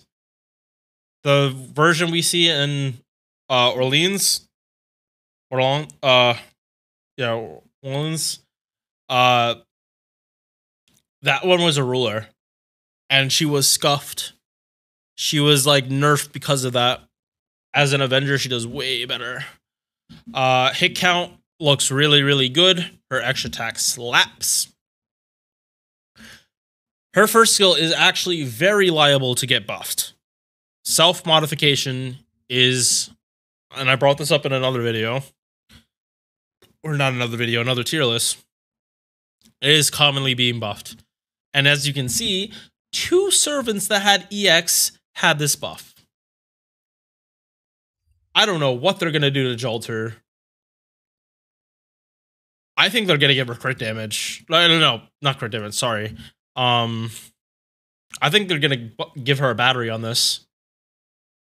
I think this is going to get a battery and something more too. 50% crit, star weight. It's enough for an Avenger. It's enough star weight for an Avenger. Or maybe something that actually lets her take advantage of this. 20% attack, 20% for dragon allies. She is not a dragon. That sucks. That she doesn't get this buff. Her damage would be better. It should be self-mod Dragon Core. Gives her the dragon trait so she can actually take advantage of this and a battery. I think that would be fine. I don't think there's anything wrong with that. 50% buster buff. 1 turn. Oh, actually, yeah. I know this is late. This is another reason I cannot put Jalter and EX. Because they are being directly compared. Jalter's buff is 1 turn. She gets 1 turn of doing this. And then she falls off. Erice is like this for 3 turns and puts more defense down. She gets crazier. Jalter has high floor, low ceiling. Erice has a stupid high floor and a stupid fucking ridiculously high ceiling. It's so Erice just outclasses Jalter. Jalter is better as a crit servant, but when her NP hits as hard and is as spammable as Erice's, it doesn't matter that much. It just doesn't. Good Avenger passive. Crit damage, nice. She has more of it. Flat 4%, good. If they give her a battery, you can level this. This should be your first priority though. Just to make her follow up cards even better, because she is going to be critting like crazy. Her MP buff actually might be the reason why they don't buff this, because normally she wouldn't be getting stars. Her MP drops 30 stars. With Mighty Chains, you don't. If you follow with a QA, you don't. For the second MP, you're gonna crit. You're gonna get a lot of refund back. if you put arts in the back, and you're probably gonna make it so the next turn, like, you can do a full Brave Buster Chain and just do giga damage and keep the flow up of high crit stars. This is the bigger, I don't want to say it's the bigger point, but buff block, one time, no duration. So the more you can spam this MP, the more like you're just denying a massive buffs from being activated. Overcharge fucking sucks. 500 curse is nothing. She is not. You do not bring Jalter to curse memes.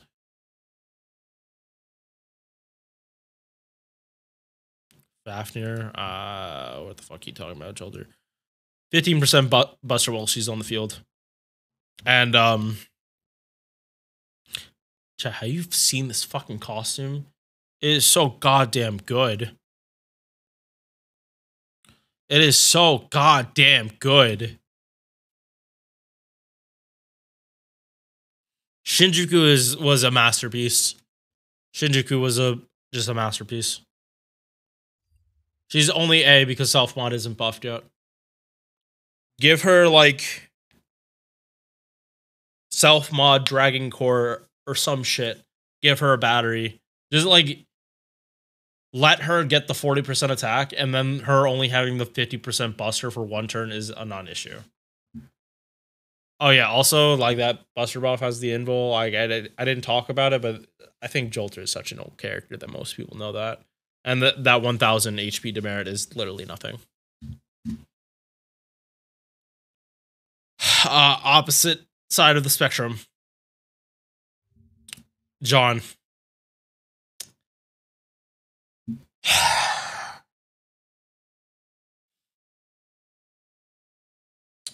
OG Staller. She is so far behind in the times. She's not bad, but my fucking god, do they not have a good base to work with on this character? Looks good. I really like the costume. It sucks I'm gonna get the costume, and because I don't have John anymore on that. Oh right, that's what I was probably gonna pick with the ticket. Or not. I don't fucking know anymore. Yeah, good MP charge. Hit count is shit.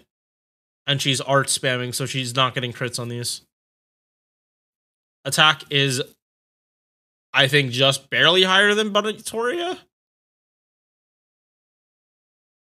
Where are you? Oh no, they have the same. That's even worse. Oh my god, that's even worse for Artoria. How are you tied for attack with John? Oh my god! And why do you have? What the fuck? Oh no! Hold up! What? Okay, it's not that far off, but why the fuck does Artoria have more HP than John, who's actually supposed to be a stalling servant? That makes no fucking sense. Yeah, there's not much saving this. There is not much saving this. Her skills suck. What the fuck is this? Why is this not buffed? Amakusa got this buffed years ago on NA. Why is John, who came out before him, still having this dog shit skill? Like, is it good? Is the Star's Return good? Yes. As an added effect. This is not worth 6 turns. Like, if this is going to be the only effect, why is this not 20? This should be like 20. If the Star's Return is going to be the only effect. This skill isn't that much better. I mean, this part is. But John's not going to be the one doing it. This is for esports, technically. This is better as an esports skill. Like, yeah, and current FGO, the strategy is don't take damage, not reduce damage. So this part doesn't even fucking matter. Third skill is Servant Bound. So her kit is literally like Amakusa's, but worse. Like, they actually had such a similar kit, and Amakusa had a better skill 3. Now, this defense down is really, really nice.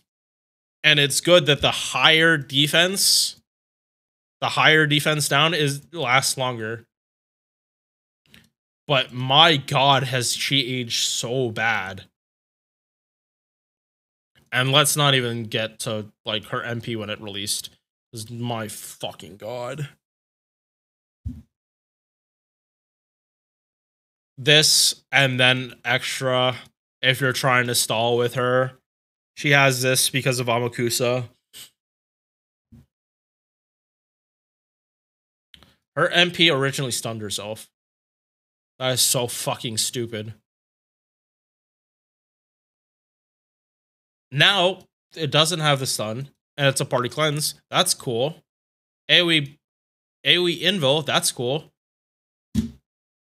This is the dumbest fucking shit I've ever seen. Why does it triple? Why does the defense fucking triple with MP2? Like, 5% defense is nothing. 15 is actually something. Like, fuck's sake. Why not? Like, dude, like, this part is literally useless unless you're, like, full-on spamming John's MP, which, if you see, wouldn't have fucking mattered when she came out, because she wasn't going to be able to spam it. Like, fuck's sake, like, MP2 is where you have, like, where this MP is actually, like, good. And as a, yeah, Ruler Jeanne. But we're talking about MP1, so I can't even, like, rate her on this one. Like, this is good installing, this is shit. Unless you're using MASH for damage cut, in which case, like, MASH is doing more, like, mitigation than her. Yeah, I feel so bad for Jeanne. And then her CE is Buster performance. Why? If this was Arts, at least her Bond CE would help her. You're not using her for, like, support. She's for stalling. I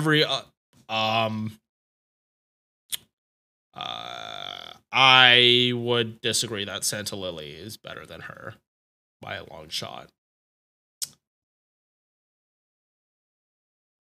Now, despite all I'm saying, she is not don't use. But she's definitely here or here. She's one of these two. She is one of the servants they need to go back and fix her hit count. It's not gonna cut it. She's stalling. Her skills are not good and barely, I don't know why she's barely gotten buffs. She got the MP buff, which fixed something that shouldn't have been an issue in the first place, and that didn't address her weird scaling on her MP. While Amakusa has gotten, like, literally the best buffs. Like, they do not like this version of Jeanne. Like, Jalter. And to be fair, Jalter is the one they like to use more these days. You see Jalter more than you see this Jeanne.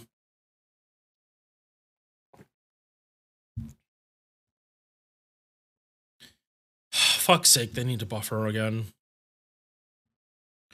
Alright, we have Jinako, Miss Waifu. And then there's only one more, and then we can close this tab. Jinako.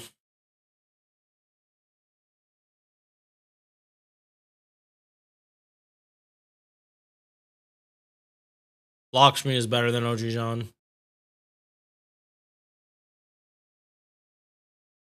No, Lakshmi is actually good. Lakshmi can actually do shit.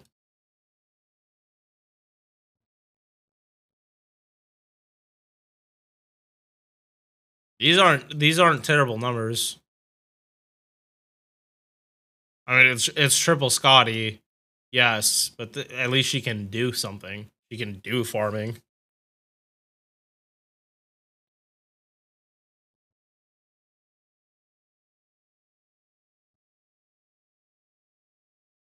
Yeah, no, Lakshmi is better than OG Jeanne in terms of when you would use her. Like, you have way more use cases for Lakshmi.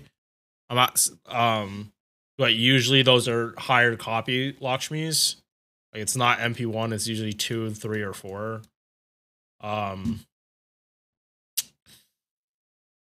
Yeah. But but Lily, there's no fucking save. Like, Lily, they're not gonna save her. They don't touch Christmas servants. Alright. Jinako, low attack. But okay, no. Jinako has the highest HP in the game. I'm pretty sure it's Jinako. Yeah. When we get, like, she is one of those units that just scales really well with 120. That she's just so fucking tanky. And if you didn't know, she is actually voiced by Shuten's voice actress. All of these servants are voiced by Shuten's. That and Tiamat. I am...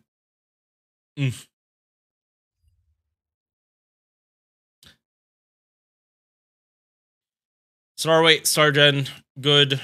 MP charge. It's low, but you're supposed to be arch shanning a lot, or QA being for refund. First skill, 20% battery to the party, 20% attack, and light version of what Himiko does.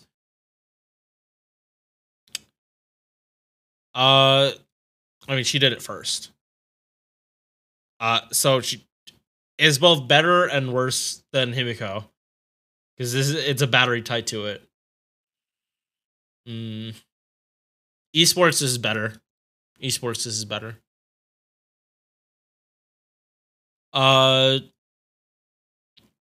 Taunt herself, 1,000 damage cut, and 30% attack. That's why her base attack is so low, because she does 50% attack for 3 turns. Got it, yeah. That's how it be, though. Santa Lily. I don't know if I said that or directly answered it, but Santa Lily is worse than OG. And then Lakshmi is better, but not by that much. You got to go through a lot of hoops for Lakshmi. Targetable, invul, MP gen, 30%. MP damage, 30%. Damage mod against lawful enemies. Good power mod. Skill seal. You need to cleanse this shit ASAP. Otherwise, this would be awesome. If this was on, like, if this always was for her, oh my god, this skill would be amazing. And it's on a low cooldown, too. So good numbers on all her buffs. If you pop them all on herself, she just does good solo shit. Debuff res, quick performance, so it makes this pretty good in terms of star gen. Sickle, I would go here just to help. But if you're soloing this, it really depends on how you want to use Jinako. If you had to...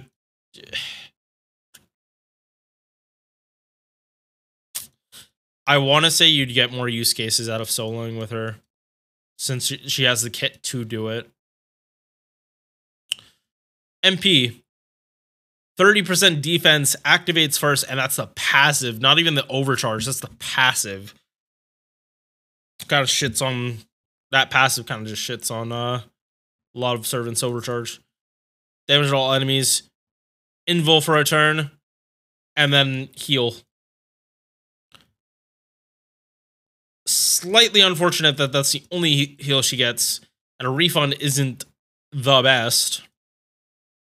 But at least she has, like, good potential.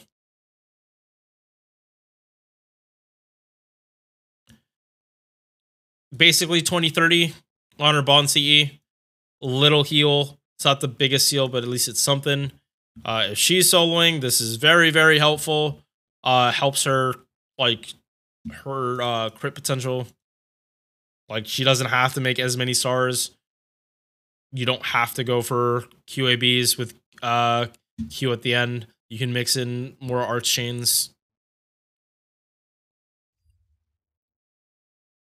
B, she's solid. You always have better options though for moon cancers. That like yeah, like she's not on here for a reason. She's not looping.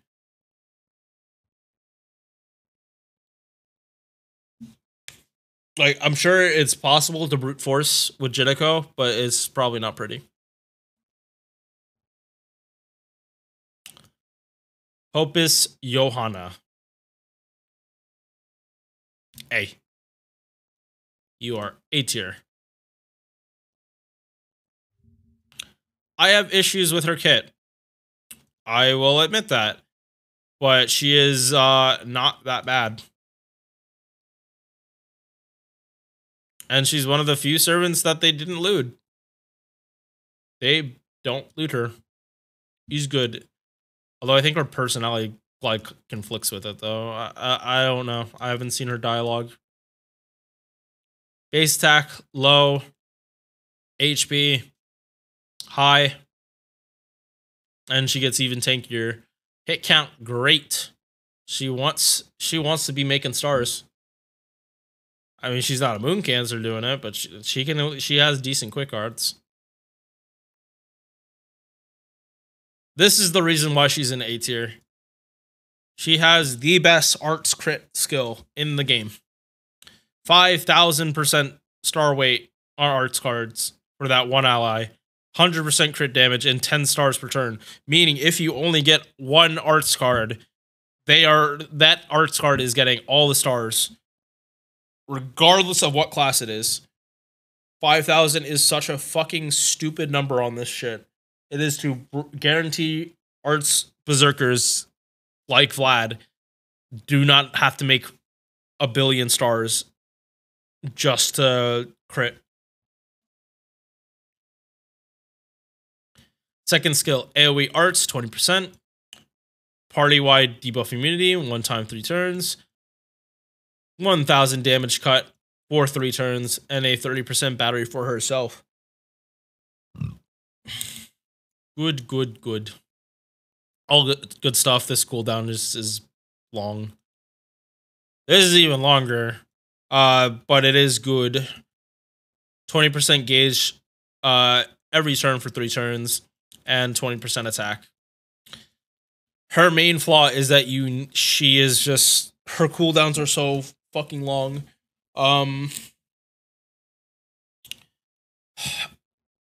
Her ideal team comp to like fix her issues is her, Castoria, and Tamamo, which is a problem because you're basically okay.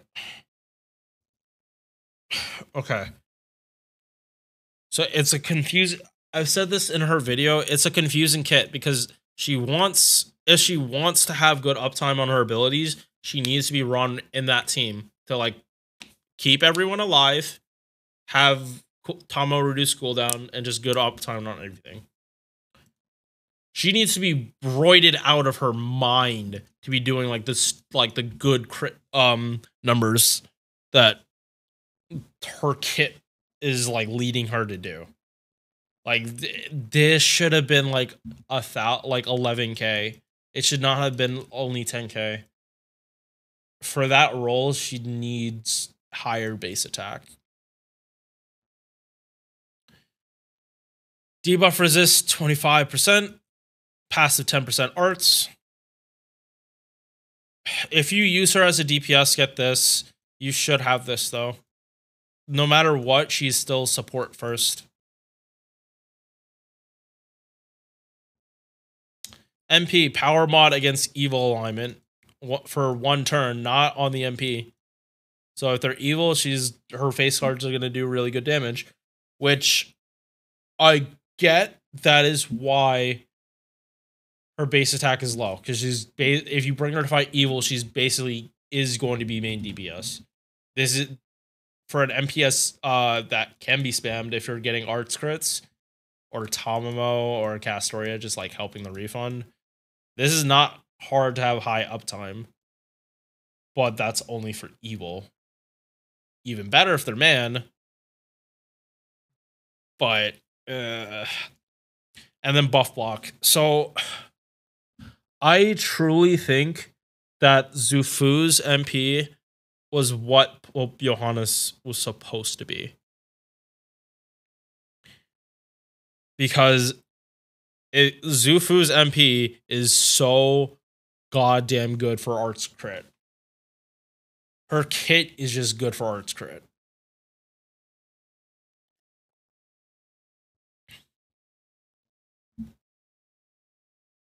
I just don't like that she's supposed to be both. I would have preferred her to be like strictly support.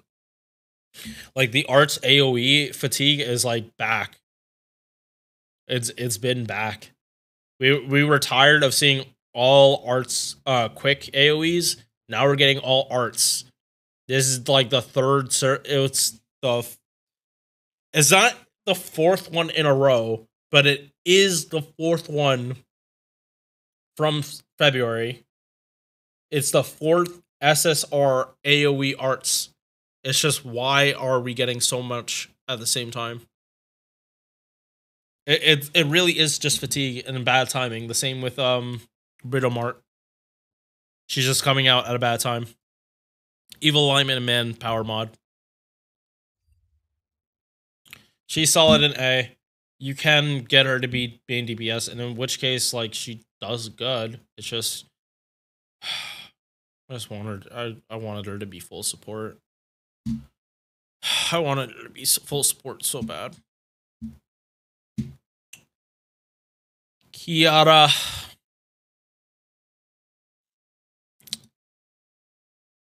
Last moon cancer. All right. I'm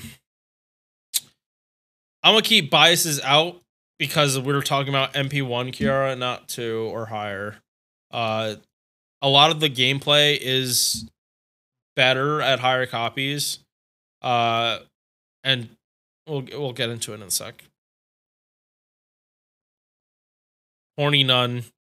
This is the embodiment of Kiara. Rio just does it so good. Base attack low, HP high. You actually do want it to be high for her. You want her to be like surviving, because she can, if you can reduce cooldown, she is a cockroach. Not as impressive as like Qin Shi Huang, Herc, but she can be like a really, really good cockroach, especially running her with Tamamo. Especially Tamamo, because then you have really good uptime. MP charge 0.6%. It's because she can make her own stars. It's because like it's not that hard to be like critting with her when you need to. And star gen on her quick art, it's good. It's not the best quick art, but at least she is moon cancer. And praise them that they did not put the child servant one. The child servant Kiara is an NPC, and I do not need to see it.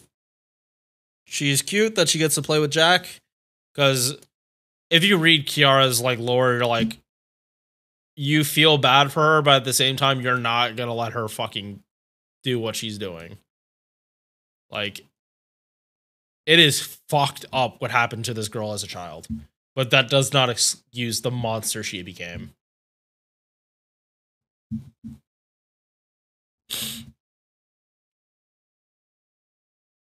First skill is her whole gameplay.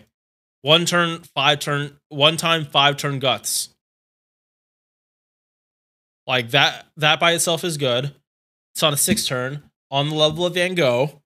And then there's all this other shit Debuff cleanse, HP return 2k. That's a lot of HP heal. 20% MP damage for 3 turns. And then you can rank up your skills based on how many stacks you have. It is like they literally have this cooldown as low as it is because of how easy it is to fuck Summer Kiara up. Like, I'm putting her at A, like, strictly, like, I want to put her in EX, but she is harder to use than most other servants in the game. She is a reactionary unit. You're popping your skills when you need to pop them. You're not just roiding out everything. She can do farming, but she's better in boss fights. I strictly use her in boss fights, and I love her in those situations. That we're probably as I'm recording this on stream, I'm probably going to use her when we're doing the White Day event. She's probably who I'm using for the challenge quest. So that's a future video. Yeah, they can be ranked up to 2 times. So at base, this skill is 30% battery, 20 stars on a 5-turn cooldown. 1 rank up brings it up to 40 and another 5 stars, right? Yeah, 5 stars. 2nd rank up, 50% battery and 30 stars. 3rd skill, AoE dodge, nice. Completely removes ignore evasion. This is kind of weak because ignore evasion is kind of like a unremovable buff these days. So it would have been better if it was remove Pierce Invul, but whatever. Bewitchment. This is important for her MP damage, but it's basically just reduced crit attack chance. It's like this because of the way her MP is. Reduces defense and arts res down 20% for 3 turns. All these numbers go up, not the bewitchment, but you get an extra stack of bewitchment, and these go up by 5%. Same for this. This shit is very important for MP. And like that's another reason why I'm putting her in A. She is so heavily debuff focused. If you're fighting someone that's debuff immune or has high magic resist, it's not, your damage is not going to be pretty. Luckily, like all of these are independent chances, so you're probably going to land something, but probably not all of them. It is all of this shit just amps up her damage so much. You want all of this to land, but it's probably not all going to land.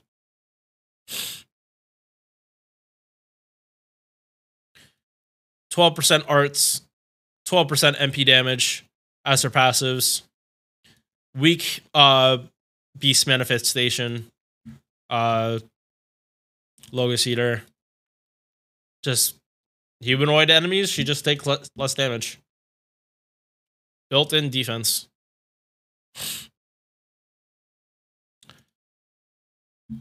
Get this, and then this, just speaking from personal experience. Or no, actually this first, then this. She's already reactionary as an arts looper, and she can go up to a 50% battery for wave 3. You don't want to be popping this turn 1 because of like at wave 3 you can choose if you want the 50% battery and 30 stars or more debuff focus. This helps her damage a lot more than crits though, because this part only affects MP. Speaking of, she gets up to, what is this? 300% damage if you have a whole lot of mental debuffs. Now, it is not easy. It is like you have to like roid out your supports to be doing like mental debuffs to get full stacks with or full damage with Kiara. It is not easy. Like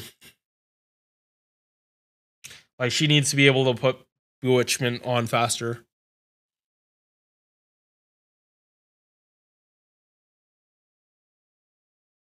Bond CE.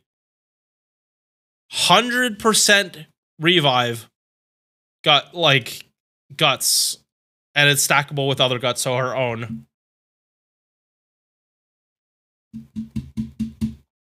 Decreases max HP of all units once she's on the field. This is like for I don't want to say solo. I see her potential more in team comps with Tama reducing cooldowns than a solo. But this is a good solo CE. 100% HP revive. This all just like her kit is just like slowly whittle. Like if she gets hit slightly, she's taking less damage and she heals. She might heal all the damage pretty easily. If you reduce cooldowns, like you're set. I'm not sure. This guts is stackable. This one isn't, so you do have to watch your timing on this. You have to kind of watch it. I don't know if putting on the Bonsi will make this stackable. I don't think it does. So you got to be careful. All right. Again, I like using her, but she is not the easiest servant to use. Next up, we have Lobo. Good doggo. Good doggo.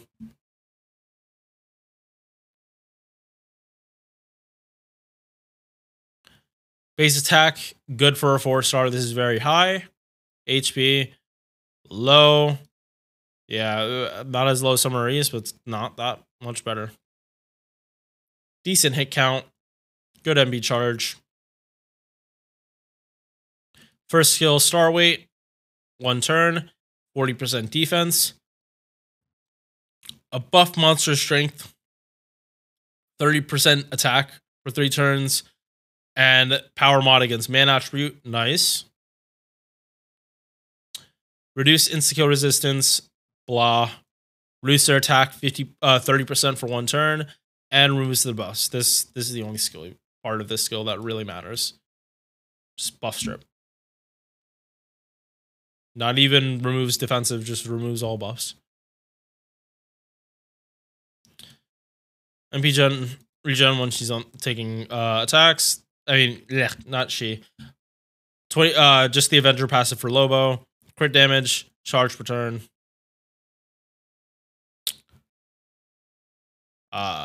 Extra attack. Like this is weird. Yeah, it's kind of weird because he doesn't have a battery. I would be going here if you want him to be DPS. You do want him to be spamming his MP because he ramps up his crit damage. His overcharge is useless in my eyes. But he ignores evasion. And it activates for a turn. Not just the MP. If you can loot this, you're putting out good damage. And his Bonsi is quick performance and MP gen. So it's, if you're not using like meta, it just makes him better.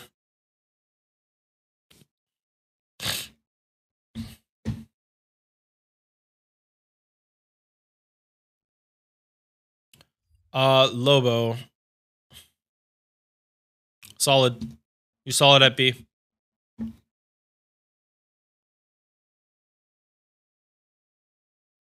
If you can't tell, the longer I spend on a unit, the more passion I have, which is why this list is going so long. Like, this is at 3 hours. And we have 8 more servants to go through.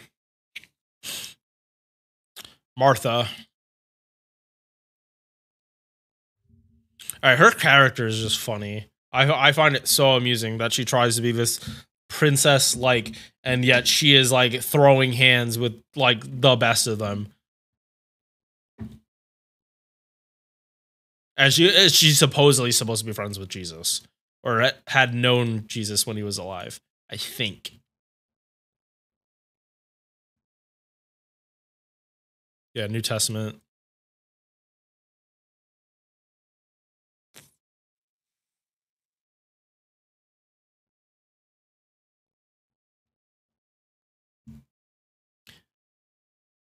Yeah. So attack, good. She gets the ruler power mod. She almost has more attack than Bunny Toria.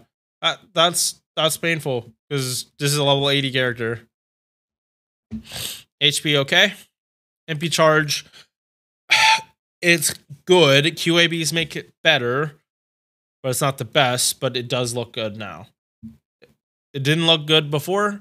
With Mighty Chains, this looks okay. She has the option to go full Gorilla or Mighty Chain with the MP, meaning you only need 2.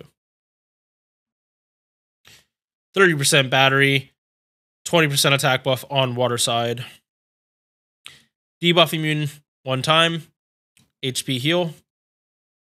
This is quick because this is a very old servant.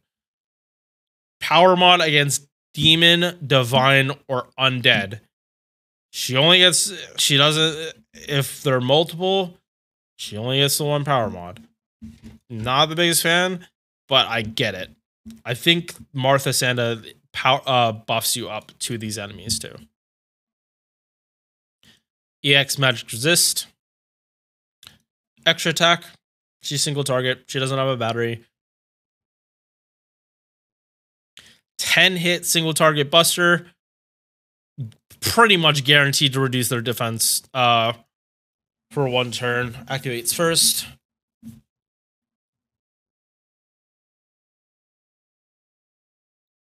Damn, it's been a while since we actually looked at these numbers. Ruler.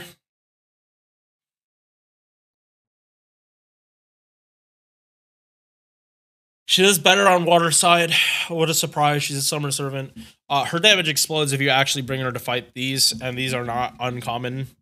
Divine and undead are, but not divine. I mean, demon and undead are more rare, but not divine. She's just not getting class advantage that often. I mean, I'm pretty sure she does smack the shit out of BB though.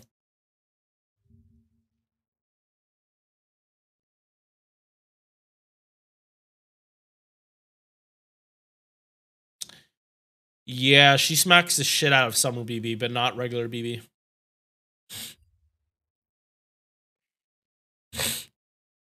Although you can argue that BB deserves to have the demon trait, but that's a different argument. Martha.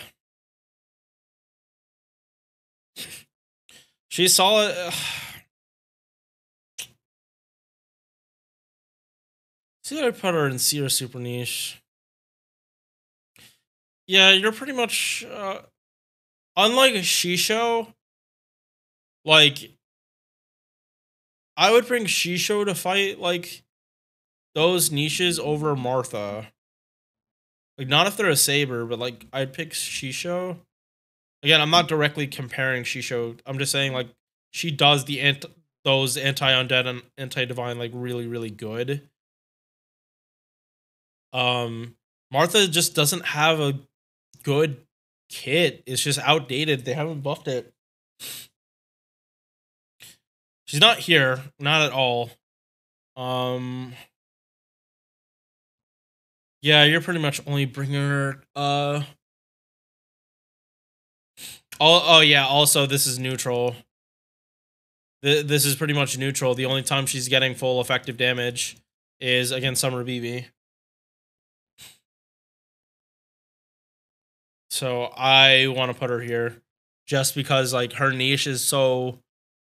It's not common. Oh wait. Okay, no, hold up. I just propagged that. Because yeah, it'd be remiss of me to say like only talk about the moon cancer. There's a lot of divine berserkers. There's a good number of divine berserkers. So you can, and Jinako. It's not just BB, it's Jinako too, and Jinako is actually pretty common. Like, yeah, I'm putting her in niche because I don't know. I really don't know where to put her. It would be like C or D, or niche. I don't think she belongs in B.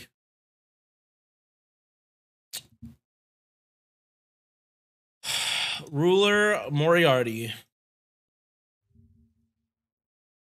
Oh my god. Okay, first off, I really like his design. Raida was cooking. This man was cooking. I love that, like, this is the Moriarty that most people would think of when they think Sherlock Holmes.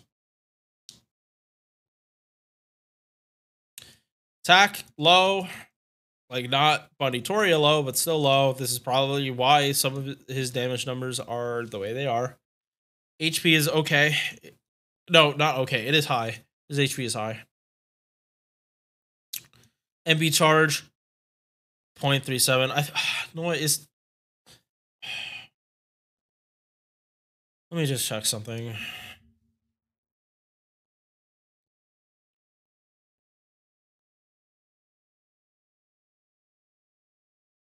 No, okay, so it's not that. It is based on kit. Yeah, 0.37. Not great, but you're supposed to be critting on these arts cards. Hit count though is good. It's good across the board. First skill, 2 hits, 3 turns of evasion, ignores evasion, reduces all enemies' arch res by 20%. If they are evil alignment, goes down another 20%. So after you pop the first MP, you pop this skill. You do not pop this and then MP. Unless you know they are evil. That's the thing. You have to know who you're fighting if you want to pop this turn 1. Second skill, 30% Omnicar buff along with 30% crit damage. If I'm spending less time on this, it's because I want to, like, get this done. Because I don't want this to be a 4-hour long tier list.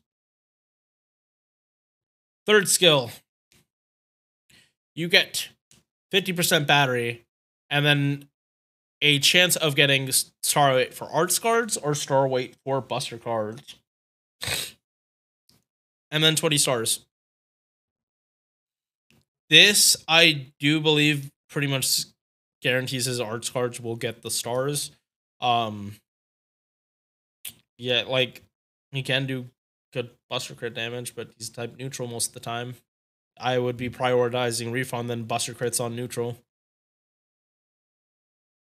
Crit damage, arts and MP damage, and immune to charm, immune to confusion, immune to terror, and skill seal. Yeah, that's a good amount of stuff.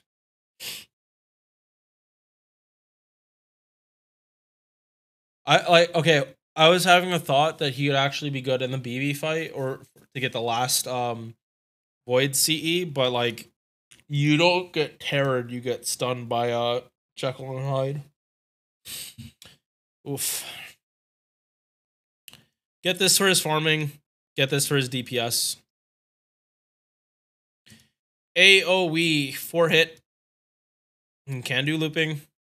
Shown it throughout this. Power mod against good. Skill seal. Inflicts evil alignment. And 20% MP damage. Activates first. And does not ramp up. Power mod against good and evil enemies while he's on the field. I like his kit. I feel he needs a buff, though. I feel he needs an MP buff.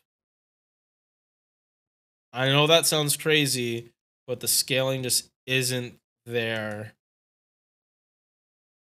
Yeah, I wouldn't say his skills need a buff. I think all of them are good. I think his MP is the one that needs the buff.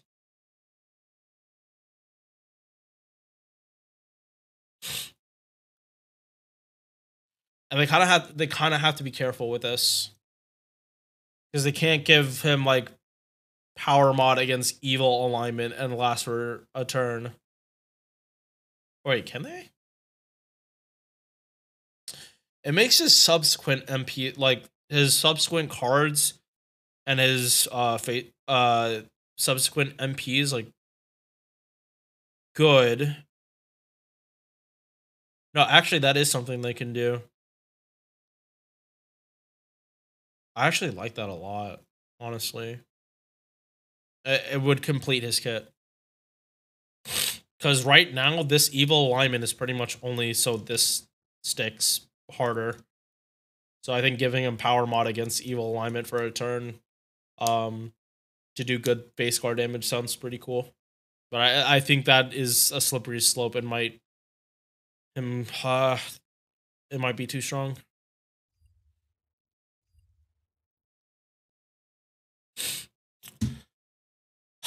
Fuck, dude.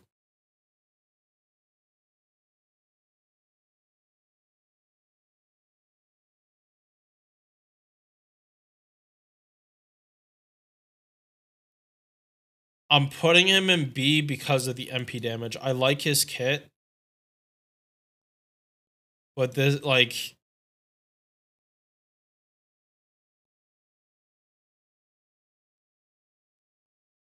Yeah, like...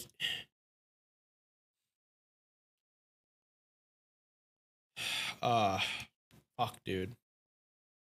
Like, the anti-evil is pretty much just to do more arts card damage.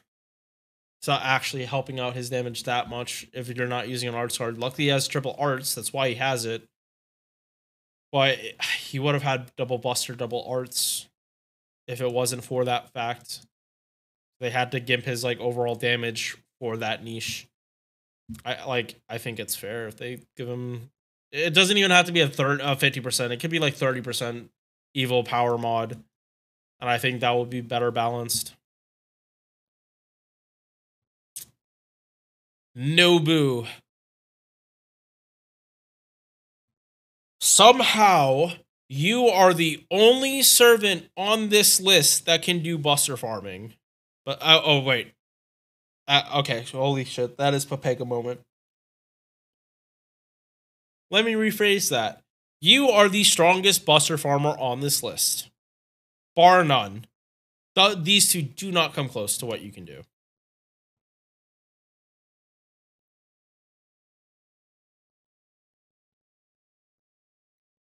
This is not including her Sky Attribute Power mod. This is stupid. If you need an XP farmer, Nobbu is the best if you have Oberon.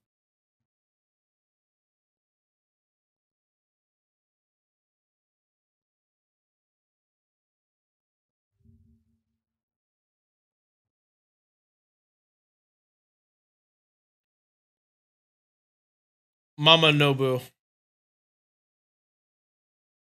Base attack, high. HP, lower. MP charge, 0.49. I don't care, like, hit counts, I don't mind. Indeed. I have her MP2 on NA. I can't wait for her to be buster farming. Yeah, but like type neutral, like it is the easiest to do like XP farming with Mount Nobbu. You just hit so much damage. Like good hit counts. Like she has the gorilla deck. I think it actually works in her favor. First skill. Like no. Summer Okita has. It's the reverse of this. So she gets 30% attack, and then each turn it adds another 20. While like Summer Okita puts a defense, and then every turn it gets more defense down. They're not separate buffs. You just if you don't land this is better as an buff because there's a chance that they just resist the defense and then you're screwed. While this cannot, they'd have to remove it. And also 70% attack. Holy shit, does this scale so well with buster farming? That's why her numbers are so good.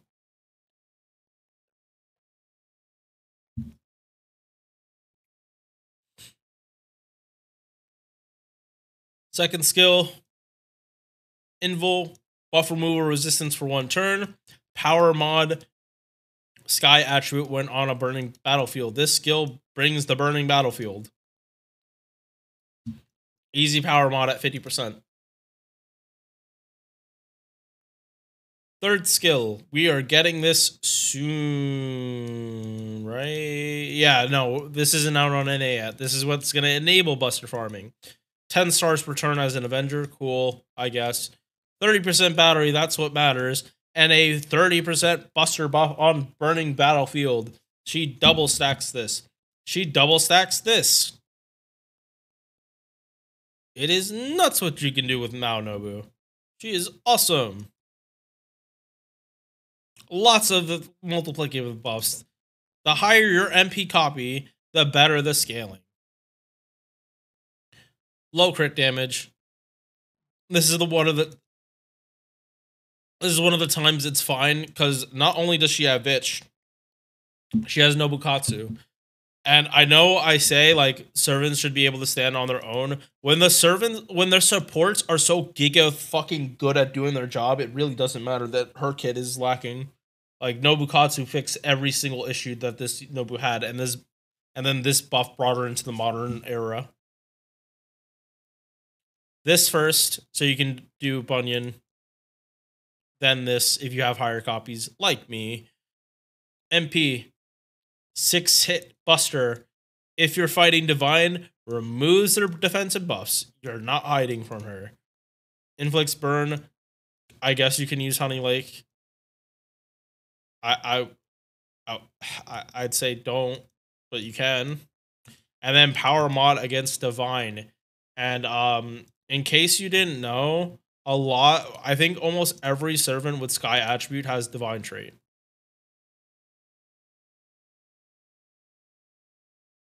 The only one you can't bring her to fight is Jinako. Jinako is Nobbu's weakness for this entire list. She is hitting them type neutral. I'm 90% sure all of these enemies are divine as well. She has two different power mods that usually work very well together. She is a God Slayer. Now, is she better than Shisho? I mean, I like Shisho better because I'm not taking damage after I MP. And if I keep getting my MP, they're not going to hit me. But Nobbu is like consistent 3 turns of pure God-killing might. Actually, it's kind of crazy how like buff roided out she is. I'm putting her in EX because her niches are not that hard. They're not uncommon. If they're divine, they probably have Sky attribute. And if they don't, that's two buffs that can overlap commonly, and then outside of it, they still show up.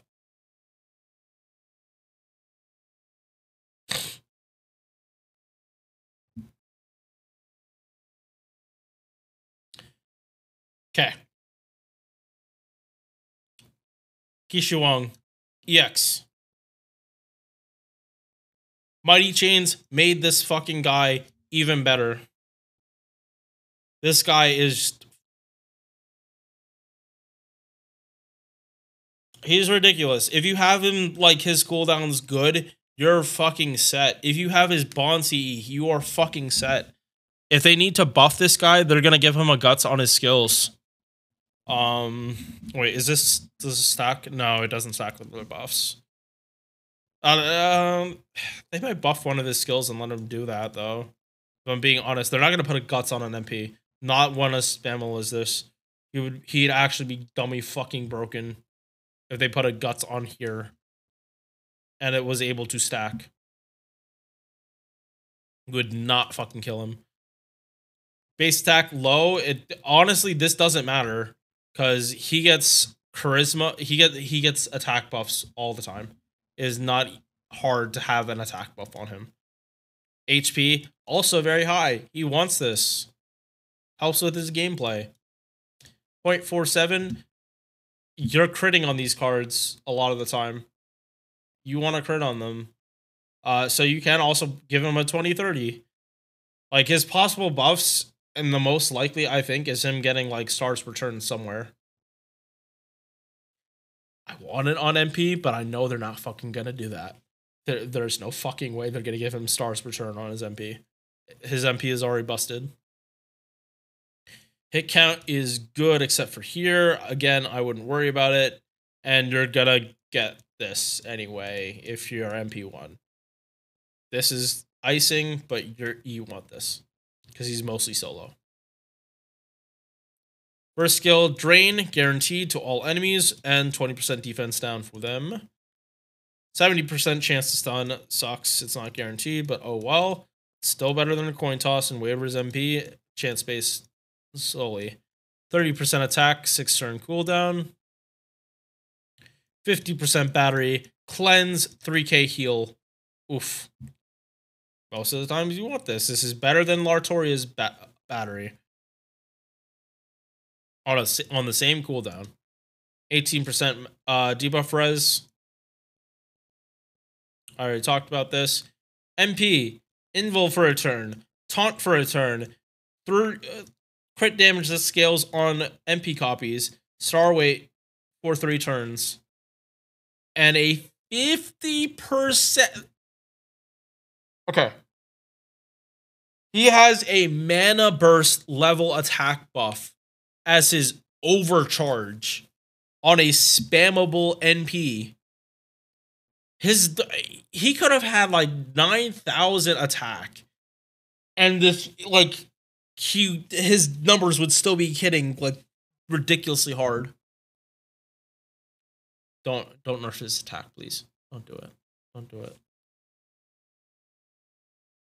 And Bond CE guts one time 50% HP, which for a ruler that also has a heal and a cleanse, that is nutty. Because that might get him back in the game very easily. Some of his Bond C, like the C's you use on him, are either Stars Return or a Guts.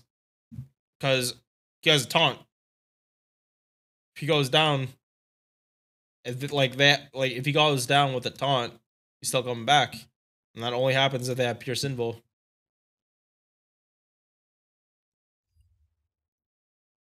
EX.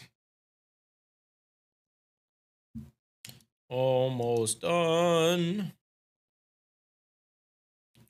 Some buckets.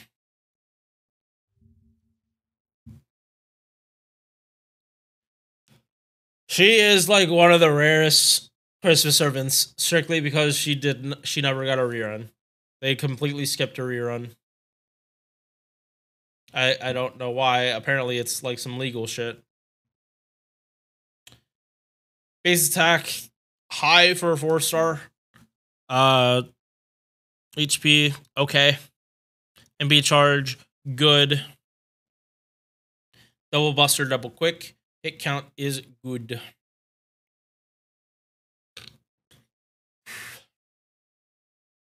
%20 attack, 10 stars per turn, every turn for 3 turns on a 5-turn cooldown. Targeting, yeah. Targetable star weight with star gen, 30% for 3 turns. This is a weak skill. This number is nice, but this is weak. But I don't see them buffing this. Third skill, Buster performance, 30%. Star weight for Buster cards, 600%. More likely than not, you're putting this on her, and her Buster cards are going to just have they're getting the stars. Very high debuff resist, but that's kind of all her passives are. It's 46% debuff res, so you have to go through the extra mile to like go for debuff strats with her. You do not have coins for her. MP, 4 hit, AoE, star gen, 100% for 1 turn, and ups crit damage as she MPs.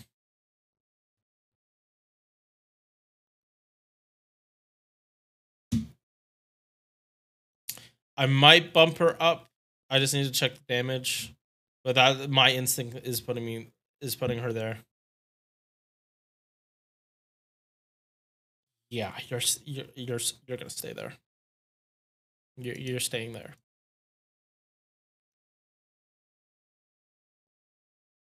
Because you're probably not refunding that easily to keep doing this.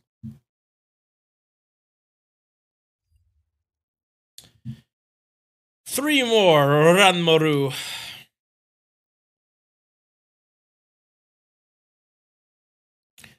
My opinion on her has changed over time. She is mini Space Ishtar, but she's not nearly as easy to use as Space Ishtar. That's just a fact.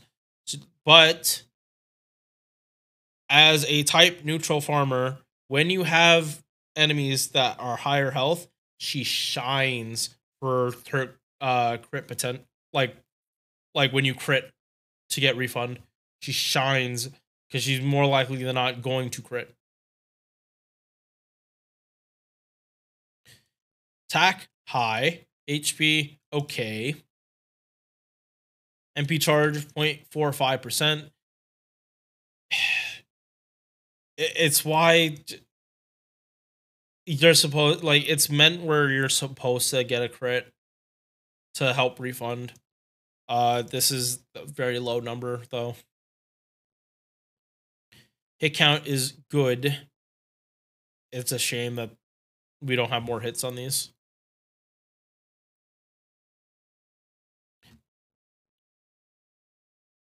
Oh wait, actually no, this is like closer to Samakama. She's 4 hits. Yeah, actually this makes way more sense now. Okay. Star weight 5,000%. Good for Berserker. 50% crit damage. Cleanse. Like, this is targeted stuff on a 4 turn. Very good uptime. 40% chance to charm all enemies.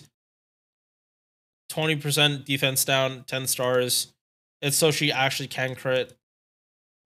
This is a little lacking though. Also, all their fucking skills are called Ranmaru, like fucking Chibi. Wait, I don't know the full story. I think this is supposed to be Nobbu's wife from a different dimension. I don't fucking know. Right? Yeah, she's not. Isn't she supposed to be from like Servantverse or something? I don't know. Third skill, 30% arts, 20% battery, star bomb. She has 2 of them. That is pretty nice. This 20% battery though hurts for looping. If you want to go from like 0 to 100, it is fine. If you're using Astraea MPs, I mean skill 2s, and just save the 30% batteries for later to like bring her back up. But yeah, she like this base being 0.45 hurts and this being a 20% hurts. Avenger passive, 2% crit damage. She has to be from Servantverse. So different version of a better version of the Avenger passive because she gets arts buff, but this is so low that I don't think it's gonna matter. 2 stars return, so Van Gogh, magic resist, burn immunity. Use this to have more flexibility, but she's welfare. You can get all these. AoE 4-hit arts, pierces defense, ups crit star gen. So this guarantees her MP drop stars. And Bond CE is 30 stars when she enters the battlefield. 5-star CEs are 20 at a higher cost. And she has two skills that guarantee that if you have the Bond CE, you get guaranteed crits. That turn is guaranteed. There's no way you cannot crit. Unless, like, you're running Kukulkan and you drain the stars. So, this by itself is an affordable, like, massive star bomb when you need it.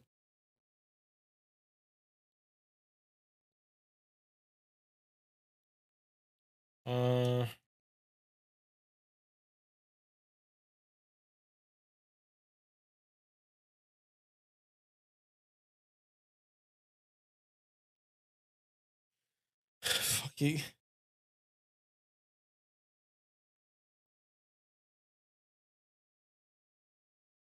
fucking hate that they turned two gag things into it. Like, I forgot that this was another Servantverse character.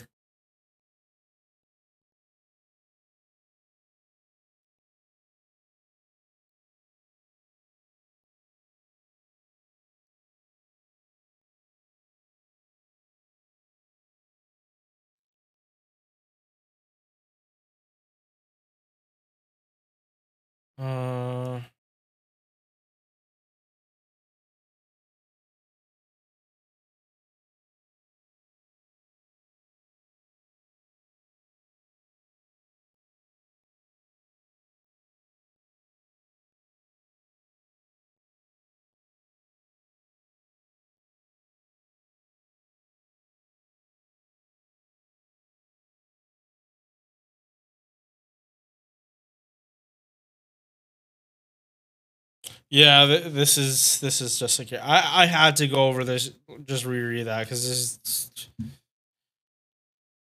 is like Gouda and Saber Wars are like the biggest, and Servant Wars are the two biggest gag shit, and they put it in the same fucking character.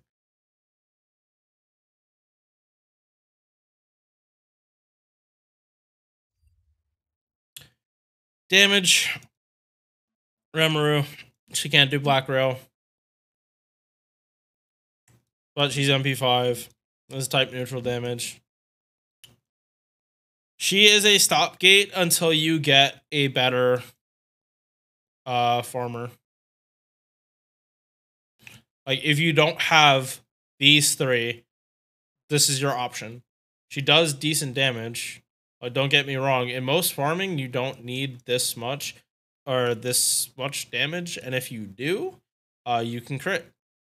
She has all the crit potential. You probably will have stars.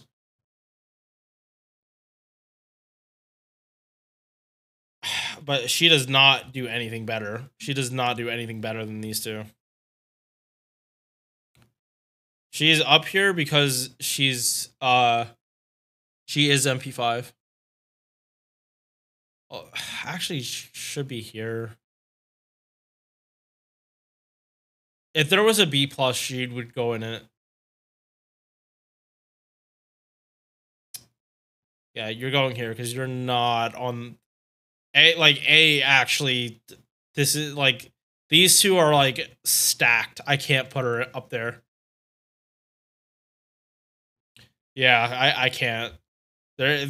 These are just like, these servants are just too good. But she is closer in line to these. Two more. Summer Skadi is EX. That's real fucking easy for this. She completely changed the quick meta. Obviously, she's not going EX plus. She's not that good, but as proven with the most recent event, like, she is good, and she can be the DPS if you need it, and she can do it very well. Base attack, it's low, but it's fine because of ruler modifier. HP is high, but not super high. MP charge is very nice at 0.78. I like her deck the way it is. If you need to do a mighty chain, and for refund purposes, it's up in the air whether you actually should put arts. No, you should put arts last. If you're doing a mighty chain, it should be MP, Buster, arts if you're focused on refund. But if you're focusing for damage, definitely put that Buster at the end.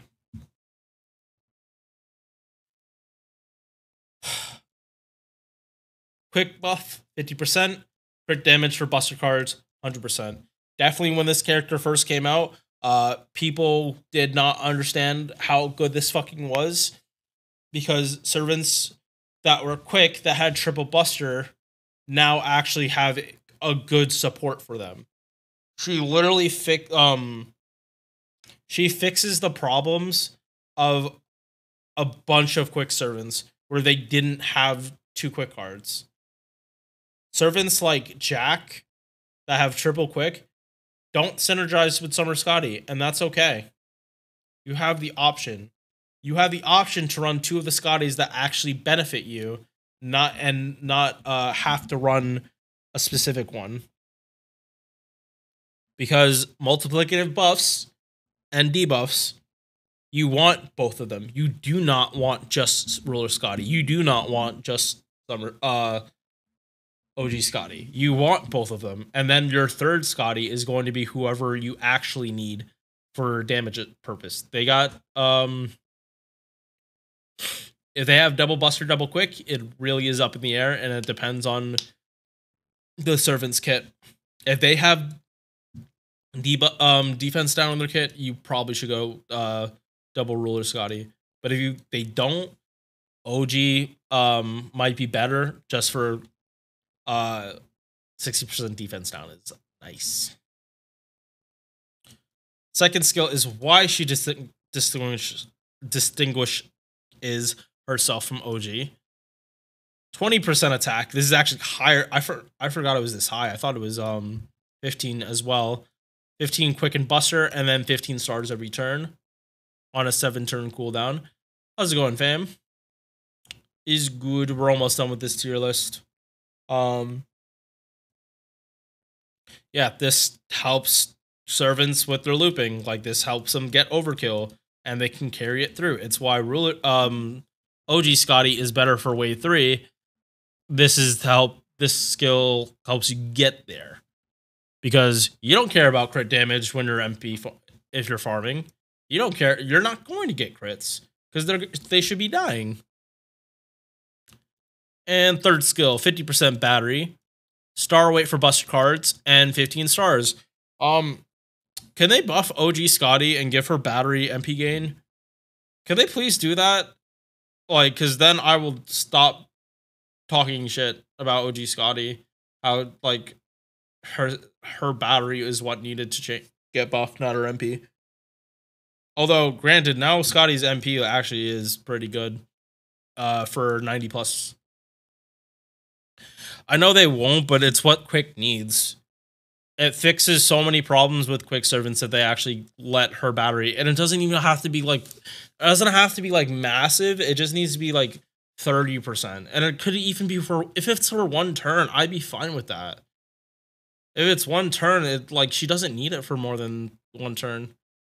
Then you won't be pigeonholed to use 2004, and you can use more offensive Mystic codes. That would stack more multiplicatively. Maybe be more encouraged to use Plug Suit. Debuff res, 25%. Goddess Essence, 25%, 50% debuff res at base arts buff. So in Mighty Change, this works well. And then MP, 6-hit quick, damage all enemies, guarantees strain. If on water side, you get 10% MP damage. It's something really small. Out of all the summer servants that have a water side niche, she's the one that if you have it, cool. If you don't, it doesn't matter. And then damage mod against lawful alignment enemies. Very good in the challenge quest, or not challenge quest, 90 double plus. Summer Skadi was the one doing farming for a lot of people on that for that event. Bond CE, buster crit damage, up 30% while she's on the field. She literally changed the meta. It was so heavily weighted towards Buster. Now it's less heavily weighted. Buster is still seen as the best because of how well they synergize with Oberon. But Ruler Skadi makes it so Quick can compete.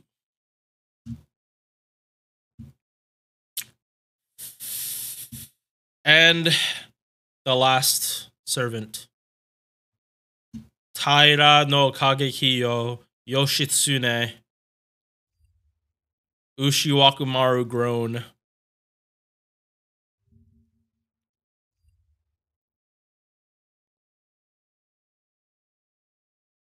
Death to all Genjis.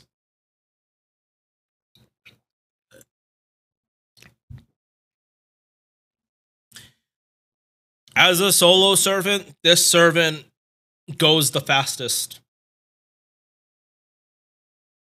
Her whole kit is centered around being a cockroach and then killing someone as fast as possible.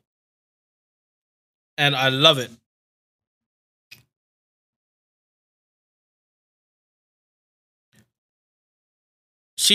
Her final ascension did not need to be this much, but it's fine. We still love her for it.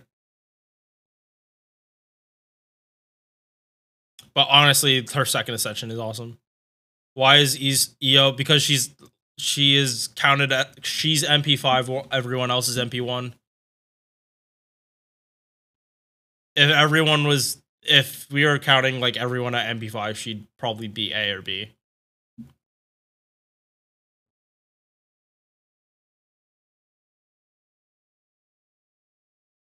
Like as a general arts farmer, her damage is like really, really good for her to like be doing this type neutral. And she only can't do it against berserkers and assassins.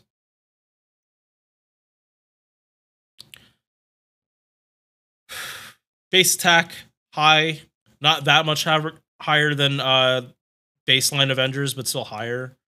HP slightly below, but she does want to be lower HP kind of for guts to proc.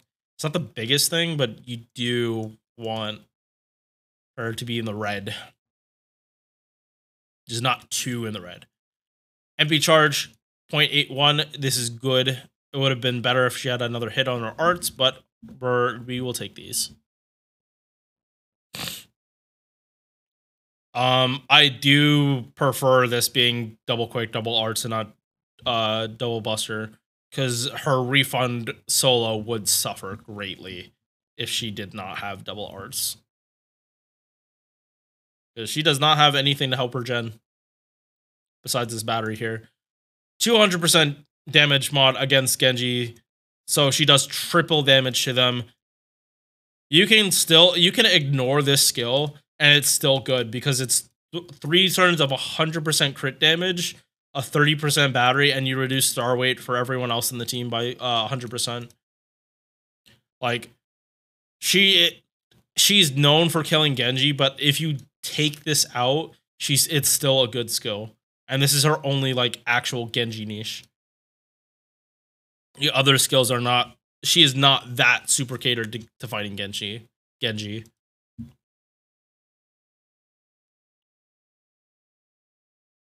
It's hilarious that she, like, unlike Muramasa, her skill actually got buffed compared to the NPC. One time 3-turn guts, revives with 3k HP, does not scale with leveling, stackable with other guts, 100% insta-kill res, 4-turn cooldown, so basically 100% uptime. The guts will proc when you need it. It'll only be down for a single turn. When guts procs, you get Thirst for Vengeance, and this lasts for 10 turns.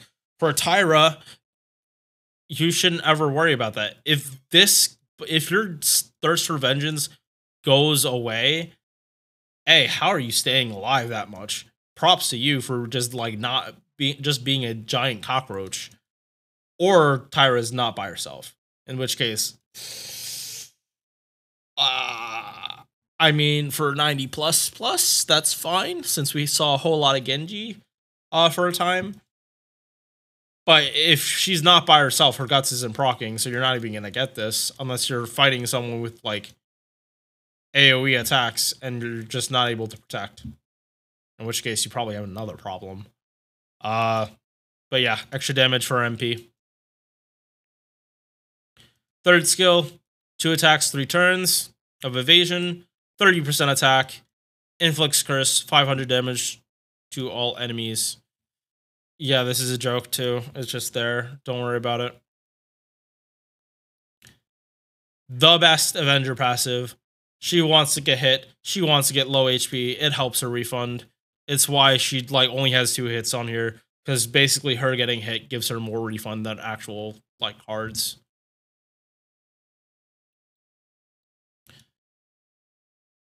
As a solo servant, you should have this. If you plan to do more 90 plus stuff, you do want this.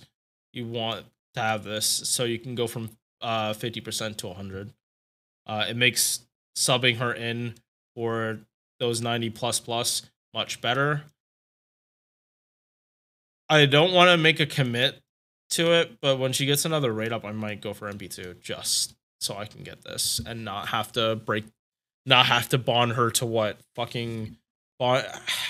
I don't even remember if bond 15 actually gets you the unit or gets you in a pen. I don't think it does, but I do not want to waste like literally well over a year of farming bond points just to get this to make her usable and 90 plus. I'd rather like get MP2 because it's not like you're bringing her out all the time.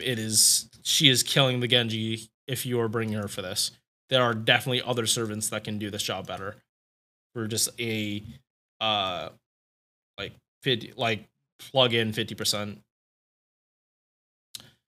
Her MP removes one enemy's buffs.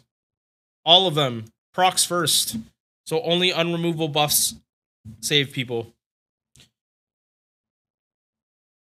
Thirst for Vengeance. You can only get 4 stacks. You don't need more than 4.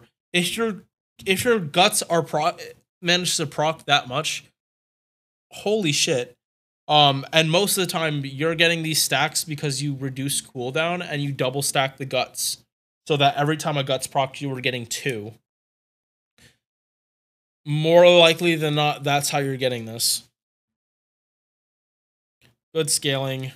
Wish it got buffed just for the lulz. 1000 curse, 5 turns. Again, it's a meme. She doesn't really do anything else unless she gets power mod against cursed enemies, which would actually be fucking stupid. Like,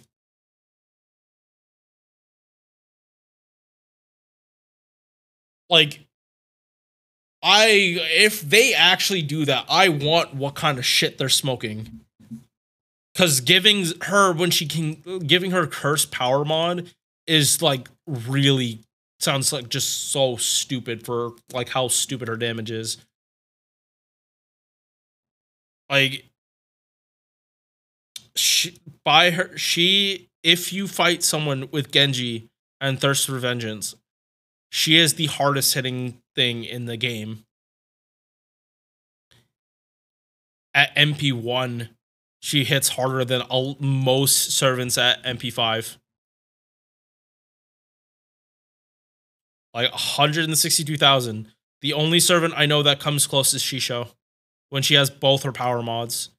And Shisho getting both her power mods is substantially easier than Taira.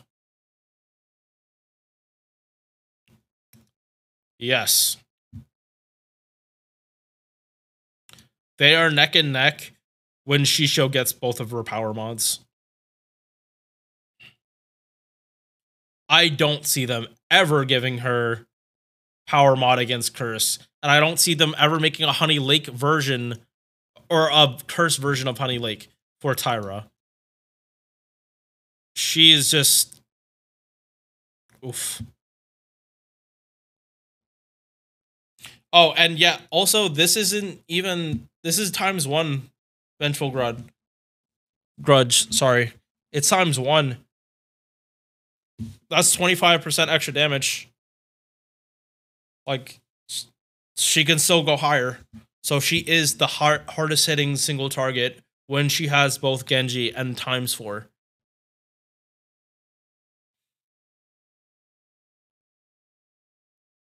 As much as I would like to put her here, she's here. Like, that super high damage is only against Genji. Genji is not that common, but they are servants that are common at the end of nodes. She only will get full class advantage against these two. But he was the boss at the end of a lottery. I really do want to preface that the most common 3 turning like absolute efficiency for the Lotto was using Taira. I don't want to overhype that part because, again, if you take away Genji, she is still a phenomenal crit servant that just gets better, and just her gameplay is so fun. All right, so this is the tier list. Does anyone have anything they think is too high or too low and wants to make changes? Because I'm kind of happy with this. I don't think there is a 4-star ruler that is like so bad that it belong in D. Ark's place. It doesn't. It's not sorted by She's not the best. I'm just saying she's in this tier. But yeah, she deserves the EX because you can do non-standard. You don't have to do loop farming. You can do like she enables like doing other units as DPSs in a very similar way to Quetzalcoatl. Like a DPS having like such a good battery, a lot, and then another AoE battery, and like having a 100% battery and then AoE 30 is just very nice for. If you enjoyed this video, consider dropping a like or a sub, and if you're feeling really generous, give me some feedback on the video in the comment section. I am very much looking to improve in the coming months as the channel continues to grow. Hope to see you in the next one. Peace.